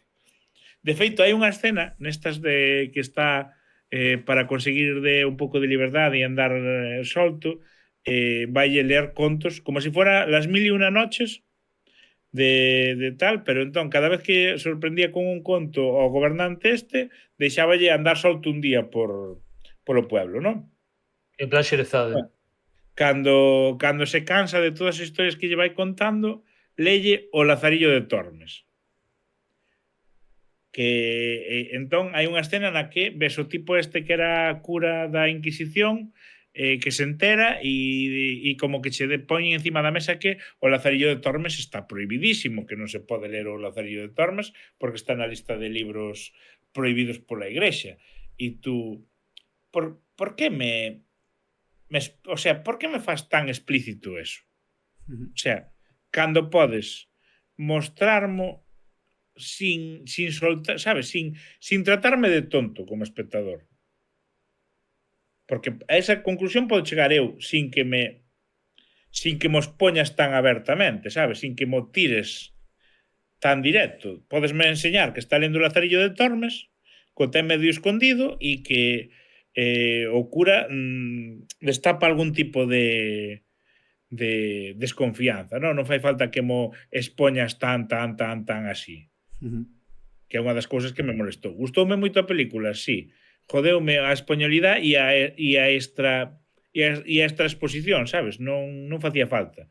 E ese intento de mostrarcho como unha liberdade total cando probablemente non sea así, cando probablemente sexa a visión del en plan facendo un fanfic completamente. Non sei se tedes algo que aportar cara a esta análise, pero vexo un pouco así, sabes? Estaba manco Cervantes? Sí, xa estaba manco, pero non manco de que lle falta un brazo, senón que levaba a mão metida no bolsillo. Porque bueno, pues eso está ben, non? Quero dicir, eu sempre escoitei que Cervantes que realmente non estaba manco, estaba mirando agora. que tiña o brazo inutilizado, pero non era manco. O que pasa é que non quería pagar. Iso non a ver. Que ter tiño. Se tocaba todo o rato. Estaba aí, estaba facendo cando estás no bar, non? E botas a man a carteira como quen faz a ceno de pagar, pero está esperando a ver quen paga a ronda, non? El tiña aí xa de serie a man metida. Bueno, no, iba a dicir que a mí unha cousa que me sorprendeu desta peli, que eu sabía que tiña esta temática homosexual, foi que lle gustou a Carlos Herrera. E deixoume descolocado que lle molara esta peli a Carlos Herrera. Bueno, pois ben por él. Non sei. E xa está, non teño máis que dicir que non a vin. Pero a ti gustouche, non, Paco? Sí, eu disfrutena moito. É unha peli que te engancha, que ten este rollo, pero tamén é o que che dicía, esa sobreexposición ideolóxica e ese rollo español final que non ven a nada, sabes, como que me esperaba unha labor de dirección e de guión que non fora tan escupirche a cara, sabes? Tan, tío. A mí que me parece Amenábar, parece un pouco as irmás Wachowski españolas. Plan, un reloxo escarallado que daben a hora 2 veces ao día. Non penso que ten aí un par de pelis mencionables, pero case sempre mis. Case sempre, non está entre os meus favoritos, desde logo. Agora ben, está como un titán, que non sei se o vistes. Joder, vai abrazo, Méteche unha hostia, vístete de toureiro, o Amenábar. Eu recordo aí Fideiño cando era novo e agora me cago un diola aí para do WWE. Apuntarías a CrossFit. Sí. Bueno, creo que ahora mismo queríamos comentar un par de cousiñas que xa non son ver películas, como os reis católicos de Assassin's Creed. Non sei se tenes... Sigo sendo un defensor para mí o problema desa película é que vemos demasiado pouco do antigo. O sea, se esa película se enfocara como fan os videoxogos en contar o sea, na parte da Idade Media e non a trama do presente que ninguén lle importa. E a máquina do presente, que como o Animus é unha cousa, está unha camilla e montas, non sei, como se fora Octavius con 50.000 cousas. Sí, é que eu creo que o problema da película fúndese a sí mesma por errores conceptuais absurdos. Sí, pero... Non digo que automáticamente fose a ser. Por exemplo, a min a atmósfera moi tenebrista que ten a parte histórica, moi entre comillas, o sea, a parte que no pasado, a min esa parte gústame. Para min o problema é que a narrativa é super atropellada porque estás vendo eso como a través do ollo dunha pechadura, digamos. Isabela Católica que cara tatuada, volvemos ao tema. Pero a min ese rollo Warhammer que ten a peli de Assassin's Creed do pasado mólame bastante. Buah, tío, Imperio Español 40.000. As escenas da toma de Granada tal, a min mólame. A min toda esa parte da toma de Granada é que máis me gusta da película, de feito. Porque entendo que estou vendo un videoxogo feito película, sin máis. Pero non, tiñas que poñer esa trama do presente que é un auténtico coñazo no que está Jeremy Irons na súa película máis despistada de Dragones e Mazmorras e Fassbender que en plan non sabe o que está facendo, que acaba de salir de Alien, está perdido. Eu non me acordo de nada. Máis perdido que en Alien. Esta peli díxome tan pouco que non me acordo de nada, ni sequera me acordo da Reina Católica tatuada. Vela esquécela un momento porque non di nada. O único que me acordo é a máquina e que Cerezo puxo os cartos para que saíse o non sei se o Vicente Calderón ou xa o Metropolitano. Non hai máis helicóptero. E outra das cousas que teño apuntado é que opinades de Curro Jiménez? Eu pois non o sei, porque teño menos de 60 anos, entón nunca vin. Non viche nunca a Curro Jiménez? Eu tampouco vin nunca a Curro Jiménez, pero sei de que vai Curro Jiménez e eu creo que as pelis de bandoleiros deberían ser o western español. Eu creo que completamente correcto. Debería ser o western que ver aquí. Debería haber un xénero de bandoleiros aquí en... Eu vin bastante Curro Jiménez porque circunstancias de la vida, vi bastante Curro Jiménez e teño que decir que me fixo moita gracia o que di Fer. É un western totalmente, é un western co que había da época, e hai un momento que me parece brutal nunha das historias e é que están buscando un ouro que teñen escondido porque había un ouro, unha línea argumental de trouxeron o ouro da América, esconderon no tal, non se sabe, tal, está nun pueblo pequenísimo que só ten unha igrexa, veñen os franceses a buscar o ouro, que saben que está aí tal, momentos de epicidade e o episodio acaba con que os franceses vanse e dice e sale aí Curro Jiménez falando co algarrobo tal, dice e sabes onde pode estar guardado o ouro e tal, non? E ves que hai a virxe que aguantou toda a película no medio da igrexa, non? E lle dan por un brazo para baixo e empeza a caer o ouro, empeza a caer o ouro e todos escojonarse porque a virxe está cagando o ouro. Hostia, pero como molaba que lle deran o brazo a virxe e a virxe os ollos se fixeran así e saíran dúas sandías. Bon, avance, 1, 2, 3. Novos tréboles, avances, 1, 2, 3. Empeza aí. Ostras, oxala. Pero fora de Curro Jiménez, hai pouca narrativa co tema de a invasión francesa e enfrentarse a eles como epicidade. Hai máis festas patronais deso que películas. Sí, e para min é algo que che dá pé a adaptar os estereotipos e os tropos do cine de vaqueiros. E que tal cual, non? O tema dos foraxidos, das recompensas Sí, de estar que o fixeron coa Guerra Civil con Sordo, que fixeron eso de coller un foraxido escondido e meterlle o western, e con isto hai pouco cine. Non o exploraron ben. Ademais, tes incluso esas dúas ideas contrapostas, non? Porque sempre os bandoleiros, a pesar de ser delincuentes, teñen un pouco esa idea de liberdade, de vidas en reglas... De instaurar a primeira Constitución. Sí. Non sei, a mí me parece unha especie de piratería en terra, non? Unha cousa así... non sei. Algo de eso hai. Penso que... Non sei, pareceme guai, non? Esa oposición do delincuente, pero que é delincuente contra unhas leis inxustas. Non sei, evócame al Zorro, evócame aos piratas, os foraxidos do western, non? E molaríame que houbera máis cousa desa. Algo parecido vemos, non sei se listedes un libro, o libro de Morningstar. Pois non. Sei cal é, pero non o lín. No. Vale, o libro de Morningstar recoméndovolo fuertemente e é unha historia que vai de que é como la isla del tesoro, o sea, en resumen é eso, é un tipo que resulta que acaba sendo buscado porque ten un mapa de onde está enterrado o tesouro de Benito Soto, o pirata galego.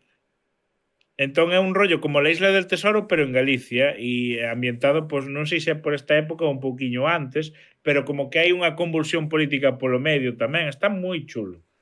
Benito Soto, que é unha figura real, histórica, pero que... Sí, é unha figura real. Como? Foi un pirata galego. Foi un pirata galego que conseguiu ser pirata, o sea, el revelouse, o barco chamábase Morningstar e acabaron chamando Burla Negra e acabou de pirata porque era o tipo que sabía falar galego, portugués, español, inglés e podía ter a toda a tripulación coordinada porque ao final eran todos uns sublevados. Entón acabou de xefe pirata porque era o que podía ir de grupillo en grupillo dicindolles, pois vamos a fazer isto, vamos a fazer isto. Cando tu nai che dicía que estudiaras inglés, era por algo. Pero... Podías acabar sendo capitán pirata. Pero foi un pirata tardío, non foi da época dourada da piratería, non? É do século XIX. Foi tardío, foi... 18, creo que foi. Sí, finais do 18, principios do 19, pode ser. Tamén foi sanguinario, un dos piratas máis sanguinarios. Dos últimos piratas, podía chamarse. Joder, porque ten que ser sanguinario, porque xa somos sanguinarios aquí en terra, imagínate o que debe ser mover os marcos no mar. Aí tiña que haber unhas hostias, vamos que... Volvendo ao tema que dixo Fer, el Ministerio del Tiempo como a gran epicidade española no cine, o sea, na serie. Que creo que solo houve 2 grandes series, ahora estou pensando tamén en Águila Roja, como os 2 momentos de televisión española intentando facernos vender como épico España. Bueno, a Isabel e Carlos I, a mí tamén esas 2 series históricas. Águila Roja, coidado, é un ninja aí na corte do rei moi top. Eso é... A ver, a min nunca o vin porque non me tiña boa pinta o que era a serie, pero a idea de que haxa un ninja, eso, joder, un rollo moi pulp, non? Eso en realidade mola, quero dicir. Eu creo que eu virao, non sei se ata a segunda temporada ou así, cando se revela que era fillo do rei ou algo así, que era unha cousa épica aí, modo. Logo, creo que logo empezaban xa as idas de ollas de meter, o sea, o típico meter a típica epicidade de cousas aleatorias que pode aparecer nunha serie, nunha bolsa te aparecen templarios, te aparecen ninjas, te aparecen... Sí. Pois creo que nas siguientes temporadas é eso. Eu creo que... A min, o Ministerio do Tempo pareceume unha seriaza. Eu deixena de ver por o capítulo no que parodian a María Pita. A señora Pita dicindo cosas como puertecita similares, que é como, tío, puertecita, unha actriz galega a facelo ben, porque estou facendo ben en moitas cousas e tedes asesores en moitas cousas, non me dedes polo cu con este tipo de cousas. Pero hei de reconocer que foi o Doctor Who feito en España moi currado. De feito, hai unha escena moi graciosa que Fer me vai dar a razón, que é cando cambian unha cousa no pasado, entón síguese mantendo o Imperio Español e están vendo o tempo na tele e é un tempo larguísimo. Porque, non acaba máis o tempo, De aquí, bueno, logo en Argentina, logo en Filipinas. Argentina, Filipinas... E gaña sempre o Mundial de Fútbol, España, porque claro... Claro, sí. O problema que tiña o Ministerio do Tempo é na época do franquismo. Que como non podemos matarlo. Non podemos matarlo porque non podemos cambiar a historia. Houve un capítulo, eu creo que só recordo un capítulo no franquismo, que é cando ben Franco, como se di, ben Hitler de visita a ver a Moreneta e hai unha porta do tempo e teñen que evitar que Hitler descubra que hai unha porta do tempo aí para que non gane a Segunda Guerra Mundial. É verdade que hai... Eu sabía, ainda que pouco vin, a do dobre de Franco, que tiña un dobre. Aí eu non a vin. Non me acordo disso. Pois hai o capítulo emotivo no que collen ao poeta español ai, non me sale o nome, joder, ao que mataron cando se deu o golpe do 36. A Lorca. O viaxan no tempo e o levan a ver un tablao e dice, bueno, pues entonces ganamos. A ver. E despois levano a ver... Se lo dices tú, se lo digo yo. Levano a ver Liberada Willy, ¿no? Y dice, mira la horca. Mira. Perdón. Pero bueno, creo que son intentos de darlle epicidade e de darlle resignificación que non me parecen tan malos. Quero dicir. A min gústame, destes, estamos falando dos nosos capítulos sobre, a min tamén me gustaba moito a serie. A min gustábame moito personalmente. Eu non opino que sexa unha seriaza porque eu penso que se lle nota moito a súa vocación didáctica, non? Que non está mal, pero bueno, que para min perde forza a narrativa a prol diso. E tamén teñan unha serie de problemas do mecanismo das portas, que me parece que funcionan cada capítulo como yo sae da pirola, eso. Bueno, pois sí, non me parece que sexa boa escritura, pero sí que me gusta a serie. Home unha máquina do tempo, e punto. Sí. Pero a min gustaba moito, precisamente, o capítulo que me referín antes, non? De que un dos protagonistas do primeiro grupo, porque hai como varias formacións, digamos, do grupo. Un dos protagonistas era enfermeiro, está o tipo un pouco tocado da ala porque, bueno, pues, a súa muller morreu, o tipo é como que vive obsesionado con a dor que provocan as mortes innecesarias, é o momento en que decide rachar co ministerio e desaparece. E ninguén sabe onde foi parar, e atópano precisamente no sitio de Valer cos últimos de Filipinas atendendo os feridos, non está dedicando a usar as portas para ir cos seus coñecementos de medicina a axudar a xente pola historia. Eso pareceme moi guai, non? Faime gracia desta serie dúas cousas. A primeira é que as portas do tempo as inventaron os xudeus. Non sei se vos acordades desto. Sí, me acordo, sí. Que é moi random, sabes? Como son tipos que teñen así conecementos de cábalas e non sei qué, para evitar que os maten, pois inventaron as portas do tempo para os reis católicos. E despois, pois que o médico o enfermeiro que fai todo un viaxe do héroe, porque acaba salvando xente en momentos históricos chungos, cando comeza a narrativa, descubre que hai portas, dedícase a viaxar no tempo a cando a súa moza estaba viva, para foder con ela cando ele estaba en guardias. Busca, colle a súa agenda de guardias da época e di, pois o 3 de xaneiro tiña unha guardia, vou viaxar no tempo a foder ca moza. E a moza di, pero tú non tiñas unha guardia. E el, bueno, pero a última hora... O sea, estáse poñendo os cornos consigo mesmo. Tamén é un capítulo guapo que leva a unha como cita así, que liga ca paisana que é do século XIX, e non se lle ocorre cousa mellor que levala, coller unha porta e ir aos anos 80 e levala a un concierto de leño. E a tipo do século XIX bota todo o concerto cas mans nas orellas. Estaba pensando, ele acabou en Filipinas seguindo do seu fillo, non? Hostia, non... foi en Tailandia, non en Filipinas, pero sí, porque claro, ese personaxe falamos de Rodolfo Sancho, pai do infame Daniel Sancho, non? Además, Divide e contar vencerás. que relín esta serie, volvín a ver cando foi de que nos encerraron polo COVID, e hai un capítulo da gripe española e é como... que traen a gripe española ao futuro, entón teñen que encerralos a todos e fazer cuarentena. Digo, joder, como está o mundo? A mí a serie gustoume, pero bueno, eu creo que tamén se lle dá máis valor do que ten precisamente pola falta de referentes que temos en España deste tipo de xénero, non? Ciencia ficción española, pouca. E de viaxes no tempo temos Salta, que se fixo despois. E xa está. Iba vos dicir, antes de acabar o episodio, teño aquí unha nota que creo que non la deu Paco, que é a non peli de Vos de Blas de Lezo. Alguén pode explicar isto? Eu non creo que non foi. Creo que fun eu.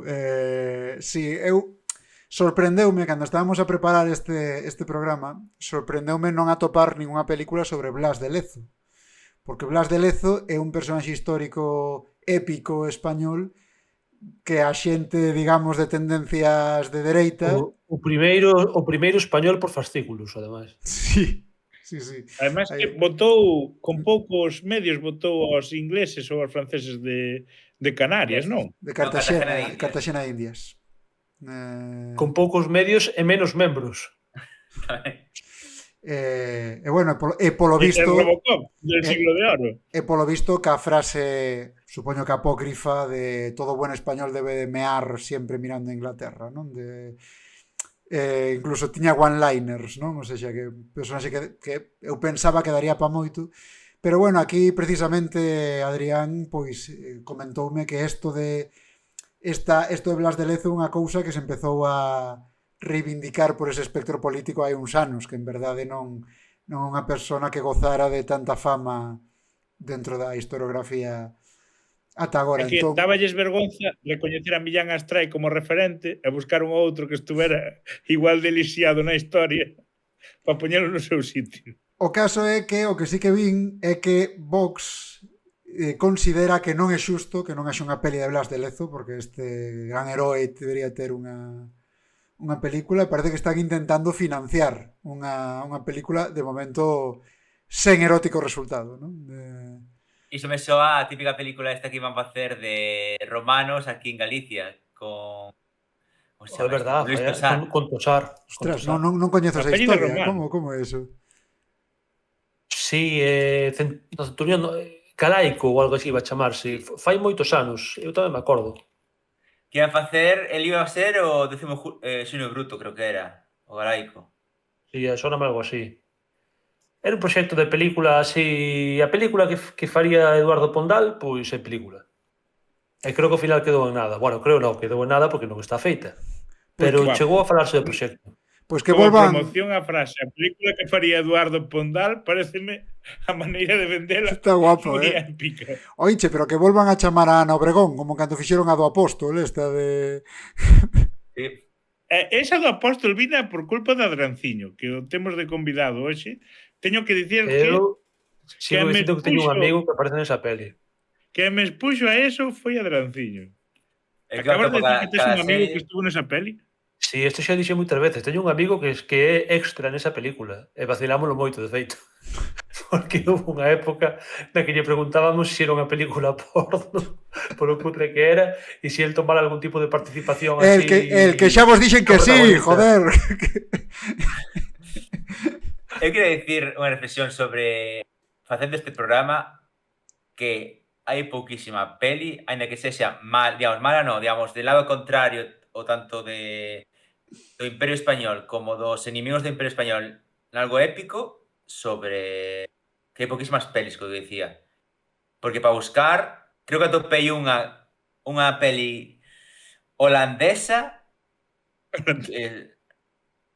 sobre un sitio de Flandes, pero es que non hai nada do Imperio Español. Non será nada. desta historia mítica que se conxela o río No, é unha, pero do lado Parece contrario. unha virxe. Non é a de Inmaculada, é do lado contrario, é holandesa, falando de que malos son os españois.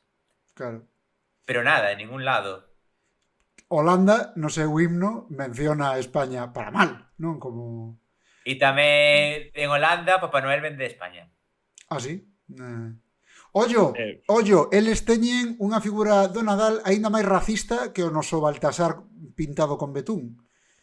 Porque Papá Noel en Holanda ven en barco e ten un criado que non é negro, pero que do carbón do barco quedou negro. O que pasa que ti ves as ilustracións carallo, eso é un negro, tío, é mítico labio así, o peina, sí, e o carbón tamén lle puxo pelo áfero, e os labios hinchados porque ficou unha velutina. Estaba pensando, falamos do Imperio Español, pero non falamos da mellor película, porque creo que a mellor falaste no outro día. A la triste. A la triste. Ai, pero da la triste xa falamos. É que xa falamos. Non hai moito, ademais, que falamos de A la triste, porque, bueno, sí que hai moito porque sacamos un capítulo cada 2000 anos, pero non hai tantos capítulos que... Eu acabo de ver onte vin Predator Badlands e menudas peleas de espadas teñen os Predators. Aí cho deixo, Paco, para cando a vexas. Vale, mencionarei. Bueno, creo que podemos chegar hasta aquí co episodio, non? Pareceme ben, sí. E vou acabar este episodio dicindo Santiago y cierra España. Home. Non esperábamos menos de ti, Paco. Santiago y cierra el Máicar.